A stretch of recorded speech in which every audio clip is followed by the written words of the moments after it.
Assalamualaikum warahmatullahi wabarakatuh.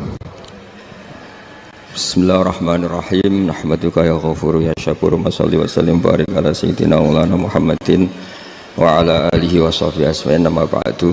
Walam ya'khud lan ora ngalap sapa wong menyang sanging donya illa bi qadri zati kecuali kelan kadar sangune wong lil akhirati krana akhirat. Wa arafalan ngerti sapa wong al haqqa ing hak ayi shawab sing bener minal ahkami sing mlebu hukum fattaba amko anut sapa wong hu ing hak. Wa amilahu lan nglakoni sapa wong ing hak, ngerti barang hak kemudian ngikuti dan mengamalkan. Wa arafalan ngerti sapa wong al-batil ing barang batil. Ghaira sahihi tese barang ora bener fastana ba mongko ngedi sapa wong ing batil walam ya'malu lan ora ngamalna sapa wong ing batil. Ya iku cekeli ya, punya 6 hal sing dadekno swarga dibuka, neraka ditutup. Mun niku kudu yakin anul yakin. Kula lah nggih kepingine kula pokoke pas liwat itu pas tutup. Ya cukuman iki liwat pas apa? Misalnya bukaan ya sing terbang ae dadi gak ngliwati, ruwet nang ngliwati wis ruwet. Wal maqalatu safiatu te makalah kang kaping 7 iku kala dawuh sapa Aliun karma wajah iku ngene. Kala Aliun karma wajah wa finus khotin wa kala Umar radhiyallahu anhu. Iki kula yakin nggih didhawuhna Sayyidina Ali, nggih didhawuhna Sayyidina Umar karena ini konsensusnya sahabat. Saulang iki konsensusnya sahabat. Meskipun sanad kita kebetulan yang ngendikan tuh Umar atau Ali, tapi sebetulnya ini kebenaran konsensus. An-ni'amu te pira-pira nikmat ay azamu hati kesewete gede-gedene nikmat iku sitatu asya ana 6 pira-pira perkara. Siji al-islamu Islam. Nikmat terbesar kita itu Islam. Dan ini harus kita tanamkan sehingga kowe ning donya ora dipangkat, ora di donya biasa wae, asal duwe napa Islam. Wal Qur'anu lan di Qur'an. Wong kudu diapalan Qur'an. Wa duha wa yasin apa saja. Paling ndak punya pegangan-pegangan dan prinsip hidup. Aja geman wong ra diapalan Qur'an. Misalnya kaya kula sebagai wong alim misalnya, iku kampanye ilmu, guling-gilingan nak Quran iku ngendikan ilmu. Bahkan Allah mengkampanyakan dirinya, mengenalkan dirinya Ar-Rahmanu 'allamal Qur'an. Utai Allah iku zat sing mulang Quran. Terus kita iku mulang Quran tenanan. Wong Allah sing karuan zat terbaik, terkuat, ngutus kekasih orang terbaik yaitu Rasulullah sallallahu alaihi wasallam iku nyifatine iku 'allamal Quran. Wong sing mulang Quran, zat sing mulang Quran. Lan kula seneng mulang tafsir wis. Ben wong ngerti Quran meskipun kita tahu kita ya potensi salah. Tapi kan lumayan. Nah kowe potensi bener, salah terus iku ora oleh mulang lah iku bahaya iku. Sing bener iku bener potensi. Salah, kok salah terus, kadang bener wae iku ya perkara nah iku.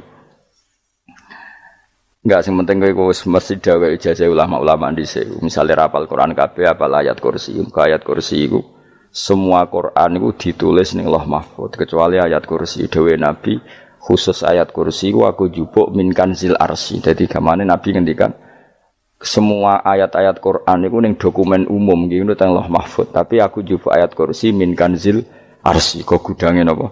Arsy-nya ada ayat-ayat yang lebih spesial. Kalau sampean tanya, Gus bukankah semua itu dawuh Allah? Ya betul semua dawuh Allah. Tapi tetap ada dawuh Allah sing hubungannya dengan makhluk. Itu di kelasnya kelas fadhil, keutamaan yang biasa. Ada ayat-ayatnya Allah yang tentang dirinya sendiri, yaitu yang tidak tertandingi. Ya kayak ayat kursi. Ayat kursi itu kan ayat di situ Allah menerangkan dirinya sendiri. Misalnya Allahu la ilaha illa huwal hayyul qayyum. Itu kan Allah menerangkan tentang dirinya sendiri, tentu spesial. Gitu ayat-ayat sing meskipun ya tetap spesial jenenge dawuh Allah tetap spesial. Tapi ada ayat-ayat yang tentang kita. Misalnya ayat fankihu ma tobalakum minan nisa masna. Ayat-ayat seperti ini kan enggak mungkin setingkat. Ini kan ayat tentang kamu. Wis ngerti nak kelakuanem seneng wayo dikai hak wayo. Nah, tentu beda. Tentu semuanya spesial karena sama-sama kalamu. Tapi tentu beda. Dokumen ayat kursi tentu enggak sama dengan dokumen ayat faqihu matobalakum.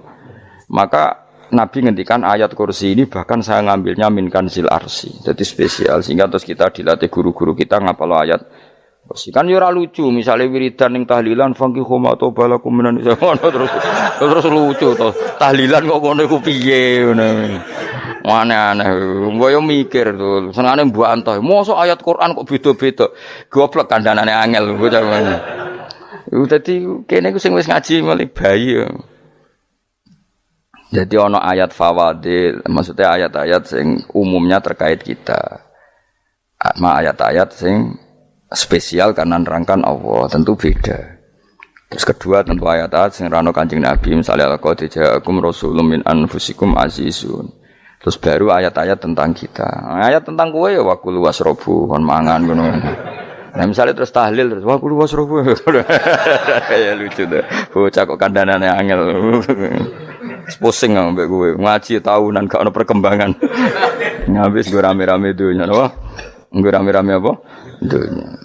Pernah ada kumpulan orang untuk ngaji. Oh, setan setruk tenan. Paham itu? Mulai setane tangin, tenang ya paham. Waduh. Serepot ya. Ya, jadi kayak kudu ngerti ya. Jadi kabeh ayat Al-Qur'an spesial, tapi tradisine ulama kan ada perdebatan apakah ada ayat fadilah dan mafdulah. Sebagian ulama mengatakan jangan bilang demikian karena fal kullu kitabullah wal kullu kalamullah. Tapi kowe nak ngingkari iku ya keliru wong dohire Kanjeng Nabi ku ya ada ayat yang dipuji sundul langit kaya ayat kursi. Saya punya ayat yang bahkan dokumen itu tak ambil dari Kanzil Arsy katanya. Dan tidak ada nabi yang dikasih itu kecuali saya. Itu nabi begitu bangga senang. Nabi maca ayat kursi. Sehingga tradisinya ulama semua anak cucunya, semua umatnya dilatih ayat kursi. Dan itu memang spesial coba. Saya kalau baca ayat kursi, saya kalau mau tidur itu mesti baca ayat kursi. Mesti ora pendak tahlilan ana sing order mboten kaya niku apa-apa. Mosok eling pangeran nek pendak apa. Ngono ku aneh-aneh. Oh tahlil kok dikritik yo keliru sing kritik. Wong maca ayat kursi yo mbok kritik. Tapi ora dikritik yo perlu dikritik. Wong maca eling pangerane kok butuh berkat le dul eling yo eling ngono kuwi cara kula padha dene. Sing kritik mek sing dikritik. Kowe tahu tahlilan? Nate Gus nek ana undangan mboten mboten. Lah yo eling pangeran nek ngenteni apa? Undangan. Ngene ben ono sing tetap ngritik, ben seimbang dunia iku ben seimbang. Apa? Balance kono sing ngritik. Kula bolak-balik ketemu wong sing ngritik tahlil nggih sowan kula. Saya tuh heran. Kenapa orang NU itu suka tahlilan? Terus ada berkat. Itu dalilnya, Mas. Sing ngono iku ya ora ono dalil, sing hasud nyoal ya ora ono dalil. Cara Kanjeng Nabi pirsa, tukang nyoal iku ono dalile to ora? Ya ndak ada ya serus menengae sebenarnya ketemu pangeran. Sebenarnya ketemu pangeran cocokan di sing bener. Nah yang jelas nak sing tukang tahlil ditakoki pangeran. Kowe tau eling aku, nanti Gusti nak wonten undangan. Terklarat. Bocah kok eling piye? Eling pangerane kok bedak ana apa? Nah, misalnya kayak kundangan, orang kundangan blas ditakoki pangeran, diundang tonggo kok ora teko. Mergo wedi bid'ah misalnya. Nah, tapi nekani tonggo ya perintah Kanjeng. Ya sudah, enggak cocokan ae, ora usah debat saiki, enggak apa. Cocokan ae. Tapi nek cocokan mbek aku ora ketemu. Wong sing nyoal ning ijene mahsyar aku wis ning swarga. Ketemu nek ketemu ning swarga nek cocokan. Jadi kowe kudu mikir ya, jadi ayat kursi iku dipilih ulama perkarane napa? Ayat iku njen spesial tenan. Kula niku mboten saged tilem nek gak maca ayat kursi, nggih maca teng lisan, nggih maca teng ati setiap saat. Mergo rumangsa kok pancen luar biasa. Allahu ta Allah iku Allahu la ilaha illa huwal hayyul qayyum. Al hayyu zat sing urip. Mergo sing gampang bedakno Allah mbek Nabi Isa, ambek berhala, ambek semuanya yang disembah selain Allah adalah kehidupan. Kita gampangane tau ngidolakno Isa kaya apa, tapi akhirnya kecewa nak dianggap pangeran. Mergo nyatane cara mereka pun Isa mati disalib. Utawa cara Islam Isa itu diangkat. Di itu objek. Apapun hebatnya Isa diangkat. Diposisikan di langit di. Kerennya apa? Jenenge di itu objek. Berarti yang keren adalah subjeknya, yaitu Allah Subhanahu wa ta'ala. Terus kita ini sebagai orang itu punya ketakutan. Nak pangeran mati ku piye? Nak kowe mati kan gak punya akibat apa-apa. Srengenge tetap baik-baik saja. Sistem falak galaksi baik-baik saja. Sistem alam baik-baik saja. Wong sing mati kuwe. Bayangno nek sing mati pangeran. Maka ketakutan seorang mukmin adalah apa? Punya Tuhan yang mati. Kemudian itu diobati bahwa Tuhan kamu itu Tuhan sing aman, al-hayyu sing selalu hidup. Kemudian disifati lagi al-qayyum. Apa artinya hidup kalau bergantung orang lain, bergantung makhluk lain? Itu gak keren, karena bergantung itu gak keren. Al-Qayyum, yang Allah itu zat yang berdiri sendiri. Oh itu kan terus sempurna. Lho kula maca ayat kursi suwen. Bejane Gusti kula maca ayat kursi. Kowe ora maca iku kasihate mbahmu. Bocah kok. Oh, bocah ora bakat wali. Teke wis elek, kabeh dimaterekno. Kasihate opo nek maca ayat kursi? Kasihate mbahmu ngono. Jimat ya seneng. Kulo ora seneng. Maksudnya ku, tapi mbok gedhingi teman-teman yo ora oleh pancen rezekine kadol jimat ke piye. Sing iso ngatur rezekine wong sapa? Wis keben, muga disepuro pengen. Ra disepuro ora apa-apa, kelakuan kok ngono iku piye. Wis terserah pangeran ae. Jadi Allahu la ilaha illa huwal hayyul qayyum. Kemudian setelah hidup itu bisa saja enggak peduli kita karena pas ngantuk atau pas tidur. Terus disifati la ta'khuduhu sinatu walana, dan zat yang hidup itu tidak pernah ngantuk, tidak pernah tidur. Akhirnya kita ini nyaman, punya Tuhan yang spesial, yaitu hidup dan berdiri sendiri, tidak ngantuk, tidak tidur. Terus budi lahu ma fis samawati wa ma fil ardh. Ya, dan miliknya Allah semua yang ada di langit dan bumi. Keren. Kita ini butuh air, butuh apa saja, dan itu milik Allah. Coba kalau milik manusia, nggak nak loro ning rumah sakit itu, oksigennya larang ingun. Padahal kowe nak ra loro, oksigen di mana-mana gak tau mbah. Jadi kita seneng. Alam raya milik Allah kita seneng karena alam ini milik zat yang enggak butuh alam raya sehingga kita yang make. Allah bikin air, Allah enggak butuh minum. Allah bikin padi enggak butuh makan. Dia bikin semuanya untuk kita. Padahal itu kita ndak ikut punya. Akhirnya seneng mbek pangeran. Cek apike jenengan Gusti gawe ra melok nganggo. Sing nganggo kita-kita ini. Coba aku ora roh gawe rokok gunane apa ora roh. Ya gunane pekerjaan Gus, menyerap tenaga. Ya wis sauri menimu. Sementing kowe roh gunane rokok. Paham nggih? Roh gunane rokok roh carane mandorot kanggo kowe. Dadi padha roe lah sementing. Ya ora apa-apa ta. Kulo seneng mek guyone kiai-kiai ini. Pancen ora ana wong pinter guyon kaya kiai. Wis kulo winekani acara resepsi teng Kudus nang keluarga sarang keluarga Lek Lukman. Sing ngisi Habib Umar Mutahar. Semua nang. Jadi guyonane nang kiai-kiai ora wis kiai-kiai kabeh termasuk Habib Umar. Ada orang kiai rokok. Ini cerita-cerita anekdot. Ada kiai rokok. Rokokan ngarepe dokter. Pak Yai kalau rokok terus nanti kalau mati gimana? Gampang, saya bawa korek. Sing kiai niku maksude iku nak mau rokok terus mari mati. Kiai ini yang ngerti maksudnya dokter ngono. Tenang dok, saya masih bawa korek. Maksudnya nak rokok mati gak ada Jumat. Jadi gak sambung apa? Nak guyonane Habib Umar, saya sering membaca bahayanya rokok. Saya baca itu. Setelah baca, saya berhenti membaca. Wangan pikirane setelah membaca bahaya rokok berhenti rokok. Saya sering baca buku atau apa tentang bahayanya rokok. Setelah saya tahu berhenti membaca. Suwon spesial. Kulo seneng kulo niku bisa nikmati ya seneng putune Rasulullah, ya seneng guyon. Jadi seneng itu gak kudu mewah, apa? Lah kowe seneng ngenteni di Alphard malah kesel to. Wah, jadi kalau nu di grup kata lah, kiai sing seneng guyon, sing sering. Mereka kalau khawatir saya umat ini punya kenikmatan lewat jalur maksiat. Mengenai kalau nu seneng, no kiai seneng guyon, bukan seneng papanya. Umat ini punya kesenangan yang tidak maksiat, itu saja. Ya tentu ada kiai-kiai yang milihnya ada guyon, supaya orang enggak uraan, ya bagus. Wah, sementing ikhlas, syaratnya kabeh itu sementing ikhlas, sudah ikhlas. Ya ora kudu spesial ikhlasmu ya ikhlas biasa lah. Kelas-kelas steril lah sementing napa? Ikhlas. Saya sering baca bahayanya orang rokok. Setelah saya tahu bahayanya, maka saya berhenti baca. Wong ku kaget kabeh. Mergo pikirane wong wis berhenti. Kok ternyata. Mulane saya sering baca bahayanya orang miskin. Setelah tahu bahayanya berhenti merasakan kemiskinan. Jadi saya tahu bahayanya neraka. Setelah tahu bahayanya neraka, maka saya berhenti.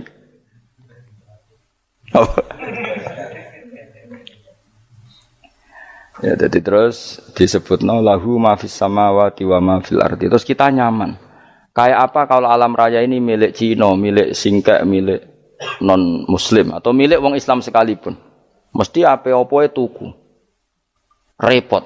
Tapi berhubung alam raya ini milik Allah, kita nyaman. Mergo wa izzat sing super lomo, super dermawan, super semuanya. Akhirnya nyaman. Kamane iso turu.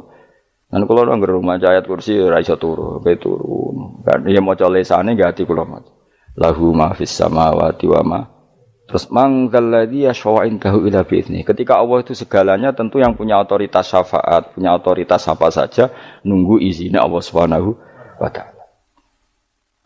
Ayat yang spesial ini. Kemudian kiai-kiai punya cara supaya umat itu hafal, dibikinlah metode tahlil maca bareng-bareng. Tapi kemudian ya sudah itu, nasibnya terus kurang baik. Nasibnya kurang baik. Hanya ada yang bid'ahkan, ada yang setengah-setengah ngafirno. Sing maca ya padha dene, ra paham mbek ngantuk, bantuk berkat mulai sudah akhirnya terus. Dan sampean bela bela sing bener wis takok provokator. Sing jelas latih maca iku terus. Dadi Allah pirsa nak macamu ora golek berkat. Tapi nak mau tahu tahlil hati. Eling apa tahu hati? Benda apa?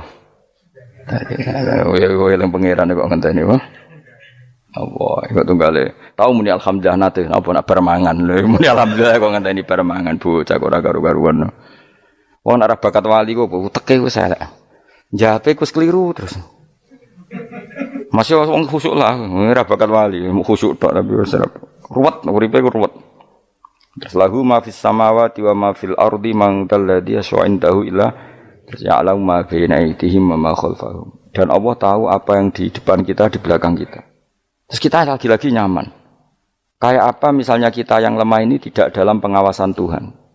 Jika mana kalau misalnya dia anak cilik, anak itu tidak nyaman kalau ketika main gak didelok wong tuane karena dia tahu ada hal-hal yang dia tidak bisa menggapai dan butuh setiap saat pada orang tuanya untuk membantu menggapai itu.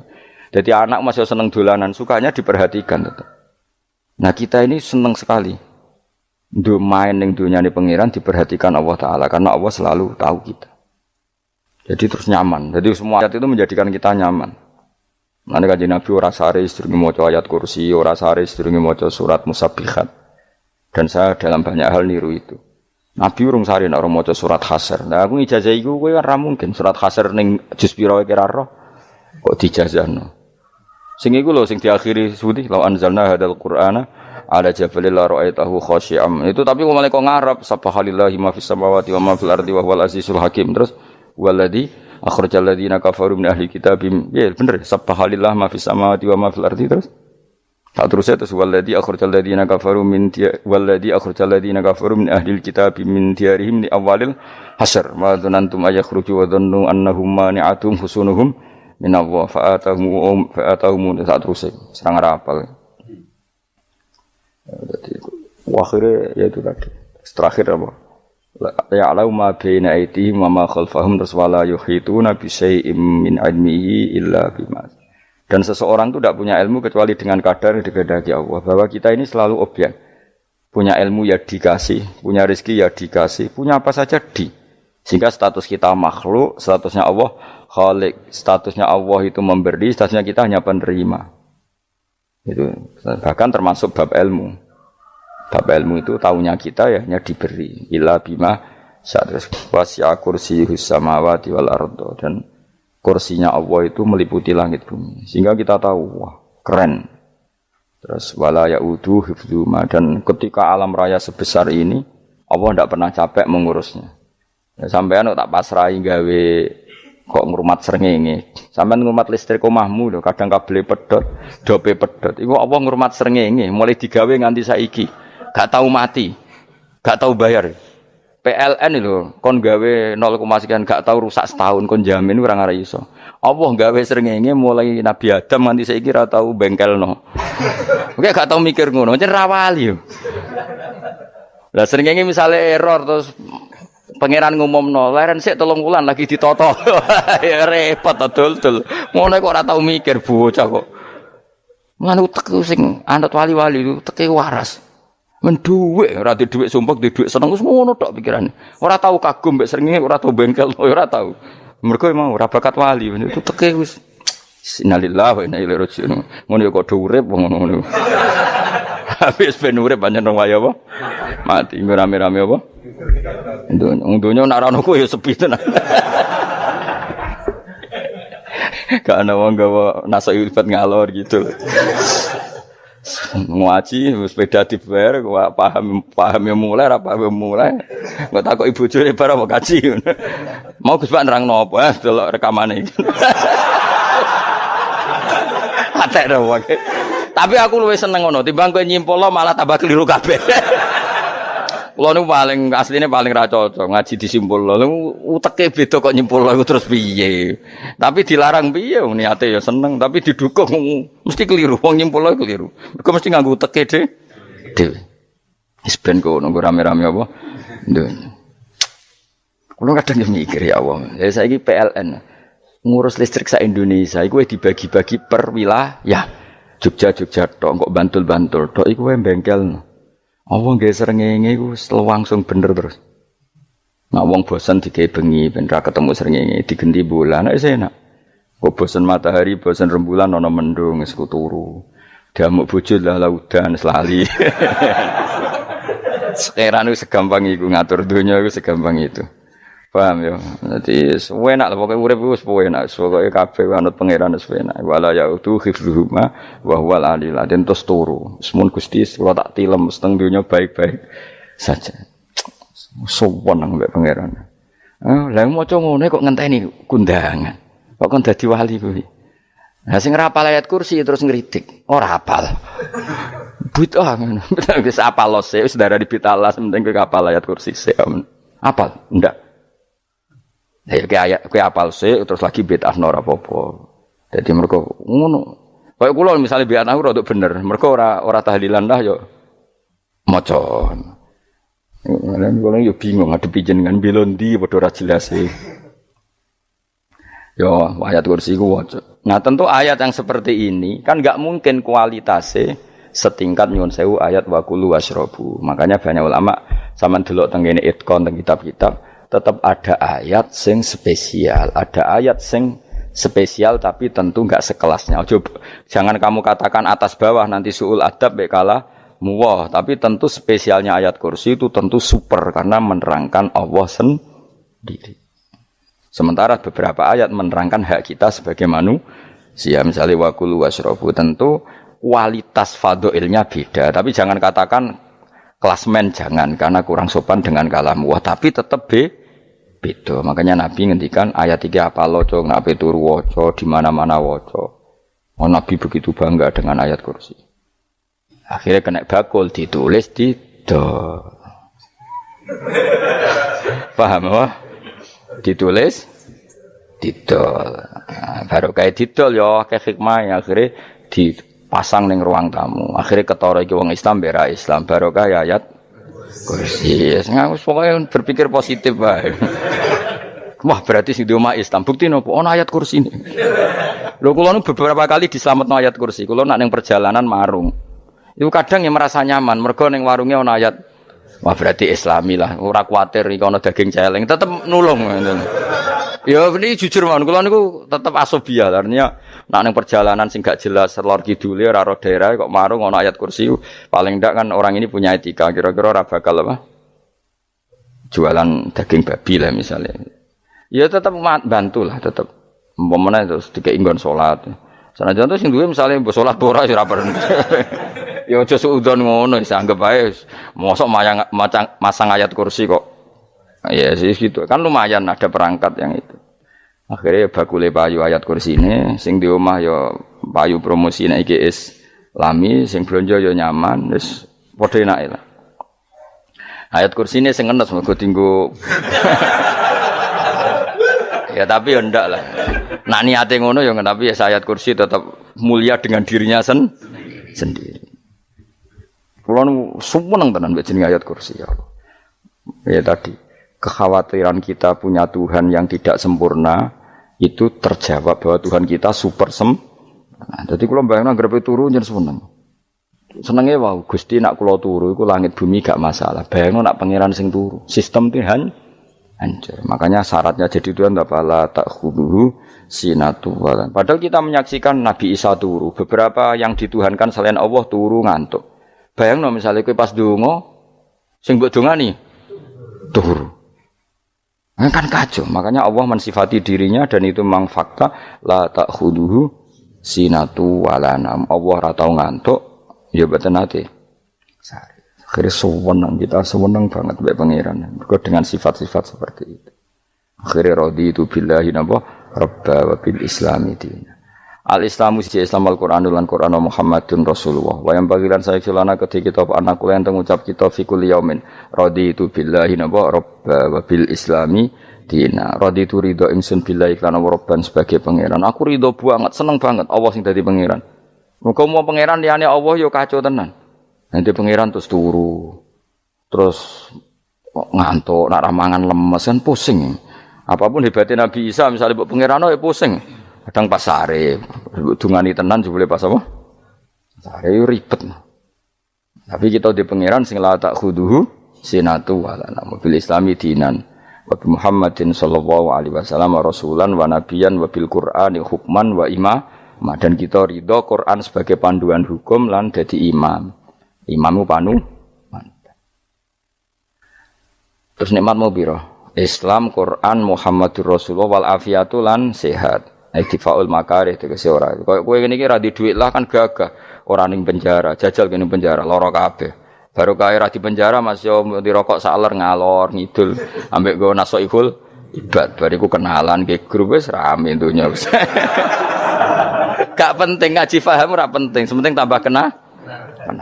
Amit-amit tenan wis ben kok nek rame-rame apa dunya. Wasitro lan ketutup sangka celoke satrul uyub. Dalah celamu ra konangan wong akeh. Yes, padahal ya kurang ajar kara-karuan. Dalah ya rapati konang. Kenapa rapati konangan? Karena liyane ya sejenis, jadi saling menutupi. Alhamdulillah saling wal ghina lan semuge aninnas, termasuk nikmat iku orang enggak tergantung orang lah fi umurid dunya ing dalam urusan dunya. Tapi nek urusan akhirat kowe ra iso ora bergantung guru. Jadi semuge sangka manusa terbebas iku maknane urusan dunia. Nah, urusan akhirat kita butuh sanad kita ila Rasulillah sallallahu alaihi wasallam. Kowe ora oleh beragama berpikir sendiri, ora oleh agama itu riwayat kowe ora oleh mendekatkan Allah dengan cara kamu sendiri, ora oleh kudu nganggo sanad. Sesuai kaya wong-wong filsafat sing oknum iku. Saya ndak perlu salat. Allah kan ndak butuh ibadah kita, ngapain kita salat? Mbahmu ngono sing wong ngerti nek Allah ora butuh kita saja kok bogo kebanggaan mulai dhisik kiai yo ngerti nek Allah ora butuh kita yang butuh Allah. Lah mengekspresikan butuh kita kepada Allah kita nek Allah ora tau butuh, bocah kok goblok ora karuan. Ya itu karena dia berpikir cara beragama dengan pikirannya kita ndak. Kita tahu Allah ndak butuh kita tahu. Kenapa kita salat? Karena kita butuh Allah. Nah butuh Allah itu implementasi kita di ajarannya Rasulullah kita sholat. Kok malah Allah ora butuh sholat. Jadi kira sholat Allah ora apa-apa. Kowe ra ono wae Allah ora apa-apa. Kowe aneh-aneh wae. Zaman kowe ra ono Allah ya ora apa-apa, baik-baik saja. Jadi jokono kowe iku masalah, tapi ora bagi Allah, bagi kamu sendiri. Nek Allah ora masalah wis jadi ana neraka. Ya jadi orang itu boleh tidak butuh orang lain tapi fi umurid dunya. Nah urusan akhirat kalau butuh sanad ya wa inna hadzal ilma dinun fangzuru amman ta'khuduna dinakum. Agama ini ilmu, kamu harus punya sanad. Ya mau misalnya kula alhamdulillah di sanad kata lah. Keluarga saya terutama yang Mbah Mun terus ya sedaya lain dari keluarga saya, keluarga guru kita, gurunya guru kita sampai carane bernafas kita wae eling Allah mau fi kulli nafasin apa ada dawni amillahi wa ifdal fi kulli nafsin wa nafatin wiswaya kita semua nafas kita. Imam Syafi'i kula anak kula cek cilik lah tak kon ngapal lebet iki. Karena apa? Jangan kira Imam Syafi'i terus koyo kowe mau belajar fikih mboten. Imam Syafi'i nek ape turu niku kula apal beberapa syairnya Imam Syafi'i. Makanya saya tambah seneng ambek jeneng Imam Syafi'i. Jadi beliau nek ape sare iku napa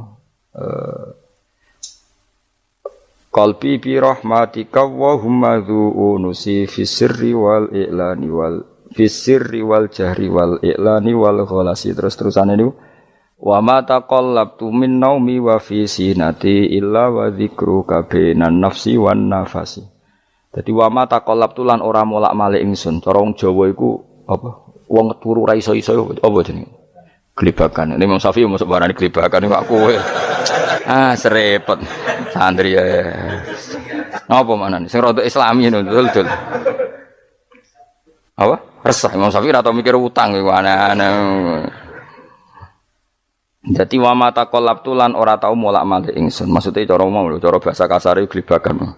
Fi naumi ing dalem turu ingsun wa fi sinati lan ing dalem ngantuk ingsun. Illa wa dzikruka kecuali eling teng jenenganmu benan nafsi antarane jiwaku wan nafasi lan nafasku. Dadi wa mata qalabtu fi naumi wa fi sinati illa wa dzikruka benan nafsi wan nafasi. Jadi ulama di sini itu beliau tidak bikin syair, tidak bikin nadzuman, spontan tuh muji Allah. Nah, saya kira orang, sing madzhab Syafi'i kayak kue, wape turu ra iso glebakan, mari rong mangan. Akhirnya mau mangan sih, barang mangan warak rokokan lega terus ngorok turu ya Allah karim ya urip ya Allah. Dadi misale ra iso turu pikiran pertama mari kurang mangan. Mangan warak rokokan saler terus apa? Turu ngorok. Wah karim setan min hawalika kanan kiri setan Pak. Padahal ulama dhisik ape turu wudu se maca tasbih se bariku angen-angen pangeran Rabbana ma khalaqta hadza Fadila terus bismika Allahumma ahya bismika amun terus bismika wada'tu jambi wa bismika arfa'u Allahumma rabbas samawati sab'i wa rabbal arsyil azim rabbuna wa rabbu kulli syai' falikal habbi wan nawa iku donga turu ora ngarapal donga iku yakin wis kowe muni wah Gus Bak ngenyek wong tak tes malah ke isin yo dungane turu iku sing terkenal lho donga turu mek donga ngaji padha Allahumma bismika Allahumma ya bismika Allahumma. Mergo ana kiai kota, Bu, tahu doa ngaji? Enggak tahu Pak Ustaz, dongane bismika Allahumma ya bismika. Lho Pak Ustaz itu doa tidur. Karena kalau ngaji nah jare ora kiai. Donga turu mek ngaji ku padha. Tahu dhisik wis kal. Maksude ku piye kok donga turu mek ngaji padha? Jebule nak ngaji turu. Ana kena ngaji dongane apa bismika Allahumma ya bismika terus ngaji faslon wis tok ndi-ndi serepet sing rame-rame jute yo urip apa wal afiatul lan afiate tifaul makare tegese ketolak sangka barang sing ora seneng supaya kula suwun nggih supaya jenengan sing seneng pangeran iki sai-sai samu supaya piye-piye sifat dasar wong mukmin bi walladzina amanu asyaddu hubbalillah misale ora iso asyaddu ya sementing hubban. Ya tentu asyaddu itu wong mukmin itu banget senenge ning pangeran. Ki nek makome rong iso asyaddu ya sementing ana senenge. Ya ana apa? Ana senenge wis dengan kadar yang kelasem lah sampai iso. Nek makome para wali ya asyaddu banget seneng. Mau ape turu nek orang maca ayat kursi gak lega paham. Cukup maca ayat kursi bedak tahli. Mulane aku seneng ono sing ngritik aku seneng. Ben rame itu ben seru. Sing ngritik ya muga-muga apal tahlil. Jadi ngritik itu fair, ora paper apal terus ngritik. Mun tahlil sing ngomong sholli Abdullah sholati ala sate meneng kabeh wis. Iku men ada sing ngritik sing melok ora apal. Pokoke ujug-ujug muni oh filun. Susah. Piye to kok masoli? Abdullah sholati ala sate makhluqatika. Nurul Huda saya Mas. Nurul Huda terus oh, iku sing guri semua ora kopi. Ada sing ramene tok. Mak kiai apal wis profesi ini apal tenan. Karena ning desa iku modele permanen, bagian tahlil yo. Tahlil terus, bagian donga yo. Jadi sehingga kiai donga kok digeser dadi mimpin tahlil yo gagap. Lho akeh lho kiai ngalim kon mikir tahlil yo mikir mergo wah dateng daerah kula kiai ngalim bar kon mikir tahlil terus maca la ilaha illallah wah niki sempun niki pun tak takoki kene apa kapal dene ra apal urutane iku ra apal lho kan butuh apa ya, butuh keahlian gitu. Repot. Kok gini sing tahlil loro. Apok ngene. Nah kula tetep apal tapi singkat ae. Iku ngono sing luwih ahli to. Sing guri wis sing guri kacau meneng. Tahlil dening kiai iki sing guri sampe wah suwi iku. Mergo terkenal mbah iku nak tahlil. Suwi. Aduh. Masyarakat repot bareng diumumno mbek MC tahlil dipimpin kiai niki. Sing guri jawab, wah suwi. Aduh. Lah nek donga dening Gus Pak dos wah cepet mesti nek Gus Pak. Aku mergo ngono donga suwi ra mesti mandi ya sadok cepet ae timbang donga nguri. Sing nguri mesti gremeng ana wong gak terkenal dongane suwi dicing wis nguri. Waduh apa? Sawe. Mergo pikirane wong-wong wis nang berkat dibagi mulai. Mulane sing kritik ku keben ben balance ben seimbang. Cuma kalau suwun sing kritik ya kudu ngergani lah piye-piye iku umat dilatih kenal pangerane liwat kalimat karena itu cara. Coba nak wis kenal ya aja waca bendak tahlil, ape turu ya diwaca ning omah ya diwaca. Tapi aja waca ngarep bojomu kok dikongko jampi-jampi ben ora nyoal blonjo. Waca dhewean ning kamar dinikmati. Mbok waca ngarepe bojomu pas auzubillahi minasyaitonir rajim. Bojomu liwat, memang aku setan. Malah perkara tawa. Enak memang dia barani minasyaitonir rajim. Ya nak maca kok banter-banter ngomong ngarepe bojomu pas liwat pas apa auzubillah minasyaitonir rajim. Bojomu ngamuk malah repot. Anas sange Anas anan Nabi sallallahu alaihi wasallam kala dawuh sapa Nabi dawuh yaqulu dawuh sapa rabbukum pangeran sira kabeh fil hadis qudsi dalam hadis qudsi dawuh ya ibnu Adam ya anak Adam tafarrugh tenanono sira li ibadah tafarrughu fokus faraghi fokus tafarrugh fokus sira tapi mosok ki iku maknane fokus apa iku maknane apa tenanono sira li ibadati krana ibadah ingsun amlak mongko ngebayi ingsun kalba kae ngati sira hinan ing semuge kowe atimu kebaki eling aku mesti atimu ku sugih wa amlak lan ngebayi ingsun ya deka ing ngarepmu rizkon apane rezekine utawa rizkon ing rezeki wis aku iku eling aku tenanan mesti atimu tak gawe ati sing cukup lan rezekimu tak cukupi ya ibnu Adam la tabat aja ngedoh sira an lisange ingsun aja geman adoh kok aku kaya apa apike pangeran zat sing gak butuh kita tapi ngandani kita kowe kok aja adoh kok aku wis sing parek aku mergo kaya nak adoh kok aku amlak mongko nut apa jenenge ngebayi ingsun kalba kafakron kowe nak adoh kok aku mesti ke fikir ngene aja sampe kowe yo fikir ati fikir donya mergo adoh kok pengen wong adoh kok pengen di amlak kalba kafakron wa amlak ulan ngebayi ingsun yade ka ing tangan loro sira syukulan ing sibuk akhire wis adoh pangeran sibuk tapi ora dadekno barokah uripe iku lara-larane wong kaya ya sibuk kangelan jebule ora dadi barokah uripe mergo adoh saking pangeran ruang riwayat hadis sapa Tabrani Imam Tabrani wal Hakim. Saya tidak bosan-bosan cerita ini karena ini khazanah kita. Di kitab Nailul Ma'mul itu di kitab Usul Fiqih. Saya berkali-kali cerita ini karena ini untuk menunjukkan bahwa Quran itu liqaumi ya'qilun liqaumi yatafakkarun. Ada seorang kiai, seorang ustadz, kiai dulu itu ya memang orang soleh, alim terus jadi kiai. Kalau kiai sekarang tuh macam-macam, nganggur terus ingin jadi kiai, terus daftar gitu.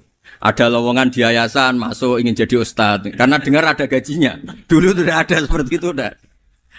Makanya dulu tuh kalau ustadz kiai pasti soleh karena dia alim terus ingin orang lain tuh mendapat ilmunya. Kalau sekarang enggak ada yayasan sehat, guru gajinya sekian. Yang enggak ingin jadi ustadz tuh daftar. Karena ada gaji, apalagi ada kabar, ada gaji, ada mes, ada wah yang daftar banyak. Tapi mentalnya ada kiai sebetulnya. Ya kalau sampean tanya itu baik enggak Gus? Ya setengah baik. Ya maksudnya setengah baik ya ada baik ngajar itu kan baik. Tapi setengah saja karena motifnya itu nyari gaji, bukan ingin mencerdaskan umatnya Rasulullah SAW. Itu Imam Amudi itu guru matematika. Saya nggak bosan-bosan cerita ini. Guru matematik. Muridnya sampai takut, ini masuk surga ndak? Kiai kok ndak ngajarin istighosa atau tahlil malah ngajarin apa? Matematika. Beliau meninggal terus muridnya tanya, "Ma fa'alallahu bik?" Kira-kira gitu. Apa yang dilakukan Allah? Allah nyambut Anda gimana? Terus kata Imam Ahmadi, bagus saya disuruh ngajar malaikat. Karena malaikat kan nggak pernah kayak anak beki gini ngaji gini. Malaikat tuh nggak pernah ngaji, dia iman saja karena tahu surga, tahu neraka terus iman gitu aja. Jadi imannya malaikat tuh nggak keren, keren kita. Imannya loh. Loh itu yang ngendikan Nabi loh, tidak saya. Nabi pernah tanya sama sahabat, iman yang paling keren siapa? Jawabannya sahabat malaikat. Ya enggak karuan malaikat iman. Dia yang tahu surga neraka, tahu segalanya masa ada imannya pasti iman lah katanya. Terus ya para sahabat engkau iman ya wajar kan menangi saya, nemuin saya. Yang hebat itu orang-orang yang tidak melihat saya, tidak saya didik tapi tetap iman. Karena dididik akal, ya tadi dididik Quran, apa dididik Quran. Sama siapa? Teks bahasa Arabnya masang. Terus Imam Ahmadi kata Allah, suruh dia ngajarin para malaikat cara menemukan saya. Malaikat dikumpulin terus Imam Ahmadi disuruh ngajar. Sama singkat kata-katanya Allah di mimpi itu. Istadilla ala wahdaniyati. Di hadrati malaikati, tolong ajarkan cara menemukan saya padahal Anda ini manusia yang tidak melihat saya. Anda di Jakarta kan melihatnya gedung-gedung. Paling jadi khayal terus nikmat lah Anda ikut punya tapi ikut nikmati. Itu orang desa-desa kalau ke Jakarta itu pokrol. Wah, di Jakarta itu gedungnya tinggi-tinggi tidak kayak kampung sini. Lu udah ikut punya, ikut bangga. Di Jakarta orangnya cantik-cantik, tidak kayak orang sini. Padahal dia ya tidak dapat orang cantik gitu. Jadi Allah itu saking pinternya, miskin-miskin ya bisa berkhayal dan bahagia. Nah, itu alhamdulillah betul. Akhirnya itu apa ini anak-anak begini saya tak niati ngajar standar anak-anak akademik. Terus pertama yang diajarkan hanya bilang gini, sama siapa teknya? Ya malaikat wahai para malaikat. Terus beliau bilang, nisbatus naini wassalasah ila mala nihayata lahu nisbatul far'i ilal asli. Angka itu jumlahnya berapapun 2, 3 sampai triliunan. Semuanya itu nisbatul far'i ilal asli. Bin nisbat ilal wahid nisbatul far'i ilal asli. Angka 2 ya cabangnya 1, 3 cabangnya 1, 1 triliun ya cabangnya 1. Tetap yang asal usul adalah angka 1. Itu nangis semua malaikat. Cara Jawa itu mandikman kue iman kaya imanku. Makanya imannya umat Rasulullah SAW itu PD-nya yakinnya kayak imannya malaikat. Kalau Tuhan itu 1. Karena angka agak bisa dimulai kecuali dengan angka 1. Makanya nisbatus naini wassalasah ila mala nihayatalahu iku nisbatul far'i ilal asli. Semuanya itu nisbatnya cabang ke induk. Berarti semua alam raya ini tetap asal usulnya 1. Yaitu qul huwallahu ahad. Nah, itu namanya akal. Umatnya Rasulullah itu ditinggali mukjizat akal lewat panduan Quran sehingga meskipun kita tidak menangi Rasulullah, tidak menangi sahabat, kita tidak tahu malaikat Jibril, tapi cara iman kita ini tidak kalah keren. Yakin hakul, yakin. Terus kedua, gambar. Kamu gambar rumah, gambar hewan, gambar apa saja, mesti dimulai 1 titik. Entah gambar kamu bagus, entah jelek, tetap dimulai 1 titik. Nah, titik ini namanya nuqtatul wujud. Semua alam raya dimulai dari 1 titik, yaitu nuqtatil wujud. Makanya Quran dimulai bismillah, dan bismillah itu dipilih sama Allah pakai pertama ba itu ada titik. Itu kata semua ulama, itu titik itu singkatan dari bi kana makana wa bi yakunu mayakun. Karena saya semuanya ada. Bi itu karena saya. Jadi makanya santri-santri beki tidak usah bayangkan kamu jadi wali terus bisa terbang ke Mekah, tidak usah. Kalau terbang ke Mekah ya sudah umroh aja bayar. Kalau enggak ya maklaran KBH atau apa. Pokoknya cari gratis. Ya gratis kan ya. Dapat orang 10 gratis 1. Terus orang enggak umroh-umroh dirayu-rayu supaya umroh. Repot. Itu pelanggaran fikih itu. Kalau orang punya utang itu wajibnya hanya utang dulu gitu. Wah repot. Saya itu juga sering bingung di kampung-kampung. Gus sama umroh. Kenapa? Dapat gratisan. Minta uang saja buat nyaur utang. Enggak boleh. Wah, secara fikih yang wajib itu nyaur utang bukan umroh. Enggak boleh Gus diminta uang, enggak boleh, harus umroh. Udah gitu saya ini bingung Gus mau umroh, nggak nikmati. Kenapa? Disuruh ngajar Gus. Repot semua kalau ibadah mergawe ya gini bingung semua. Ya saya mohon anak-anak BK semua yang seneng Quran itu harus seneng sampai kayak saya sehingga tahu mencari Tuhan dengan cara tauhid yang berbasis akal. Itu sedzahir imannya malaikat. Jika di klasmen iman itu manusia ulul ilmi, kita-kita yang nekuni ilmu itu nomor 1 prakteknya. Karena nomor 1 itu Allah karuan kan, syahidah wa, Allah kan gak tertandingi, syahidah wa annahu la ilaha illallah, terus wal malaikatu. Malaikat kan karuan karena langsung menyaksikan surga dan ketiga apa? Wa ulul ilmi. Berarti prakteknya kan nomor 1. Kalau kompetitornya semuanya manusia, ulul ilmi nomor berapa? 1 kan? Nah nomor 3 kan dari Allah, malaikat, ulul ilm. Berarti kalau kompetisinya antar manusia nomor berapa? 1 kan? Nah kenapa ulul ilmi di nomor 3 kan tapi dari Allah, malaikat, ulul. Kerennya kayak apa? Karena cara iman ulul ilmi itu enggak ada ragunya sama sekali. Kamu ragu enggak kalau 2 itu cabang dari 1, asalnya 1? Enggak pernah kan ragu kan? Semua gambar seruat apapun dimulai dari 1 titik, ragu enggak? Enggak kan? Nah imannya umatnya Nabi karena dipandu oleh Quran itu seyakin itu, sehakul yakin itu. Nah itu terus Jubair bin itu jadi iman. Am khuliqu min ghairi syai'in am humul khaliq. Terus kata Allah lagi, kalau kamu tidak percaya saya yang bikin langit bumi ya gampang dong. Kamu saja yang ngomong kalau kamu yang bikin. Paling orang sepakat kamu stres. Terus hanya ayat gitu. Am khalaqus samawati wal ard. Kalau kamu tidak yakin Allah yang bikin ya silahkan Anda klaim saja kalau kamu yang bikin langit bumi. Bala yuqinun. Kamu juga gak mau kan dibilang stres. Ya, ini ngaji ilmu dulu, nanti bagian terakhir ijazah. Bismillahirrahmanirrahim. Ini riwayatul Bukhari.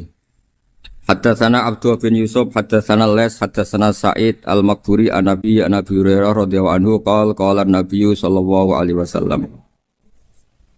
Ma minal anbiya'i nabiyyun illa qad u'tiya minal ayat ma mithluhu amana alaihi al-bashar. Wa innama kana alladhi utituhu wahyan awhahu wa ilayya fa arju an akuna aktsarahum tabi'an yaumal qiyamah. Dados kita tahu semua nabi itu punya mukjizat. Ya, semua nabi itu punya apa? Mukjizat. Mukjizat itu hal yang luar biasa yang memastikan manusia itu tidak bisa menyainginya atau menandinginya. Dan rata-rata mukjizat nabi dulu itu fisik. Misalnya ontanya Nabi Soleh itu kan onta tapi keluar dari batu, itu kan aneh. Aneh sekali. Atau tongkat Nabi Musa bisa simsalabim mengeringkan laut apa? Merah. Semua Nabi itu punya mukjizat dan semuanya berbentuk fisik. Kecuali mukjizatul Rasulullah Shallallahu Alaihi Wasallam itu berupa Al-Quran. Al-Quran itu konsep ilmiah. Terus kata Rasulullah Shallallahu Alaihi Wasallam, tapi saya karena Quran itu justru berharap pengikutku besar dan sampai hari kiamat. Sekarang kita logika ya. Andaikan kamu punya tongkatnya Nabi Musa, kalau kamu suka uang, kepikirannya dijual apa dipakai?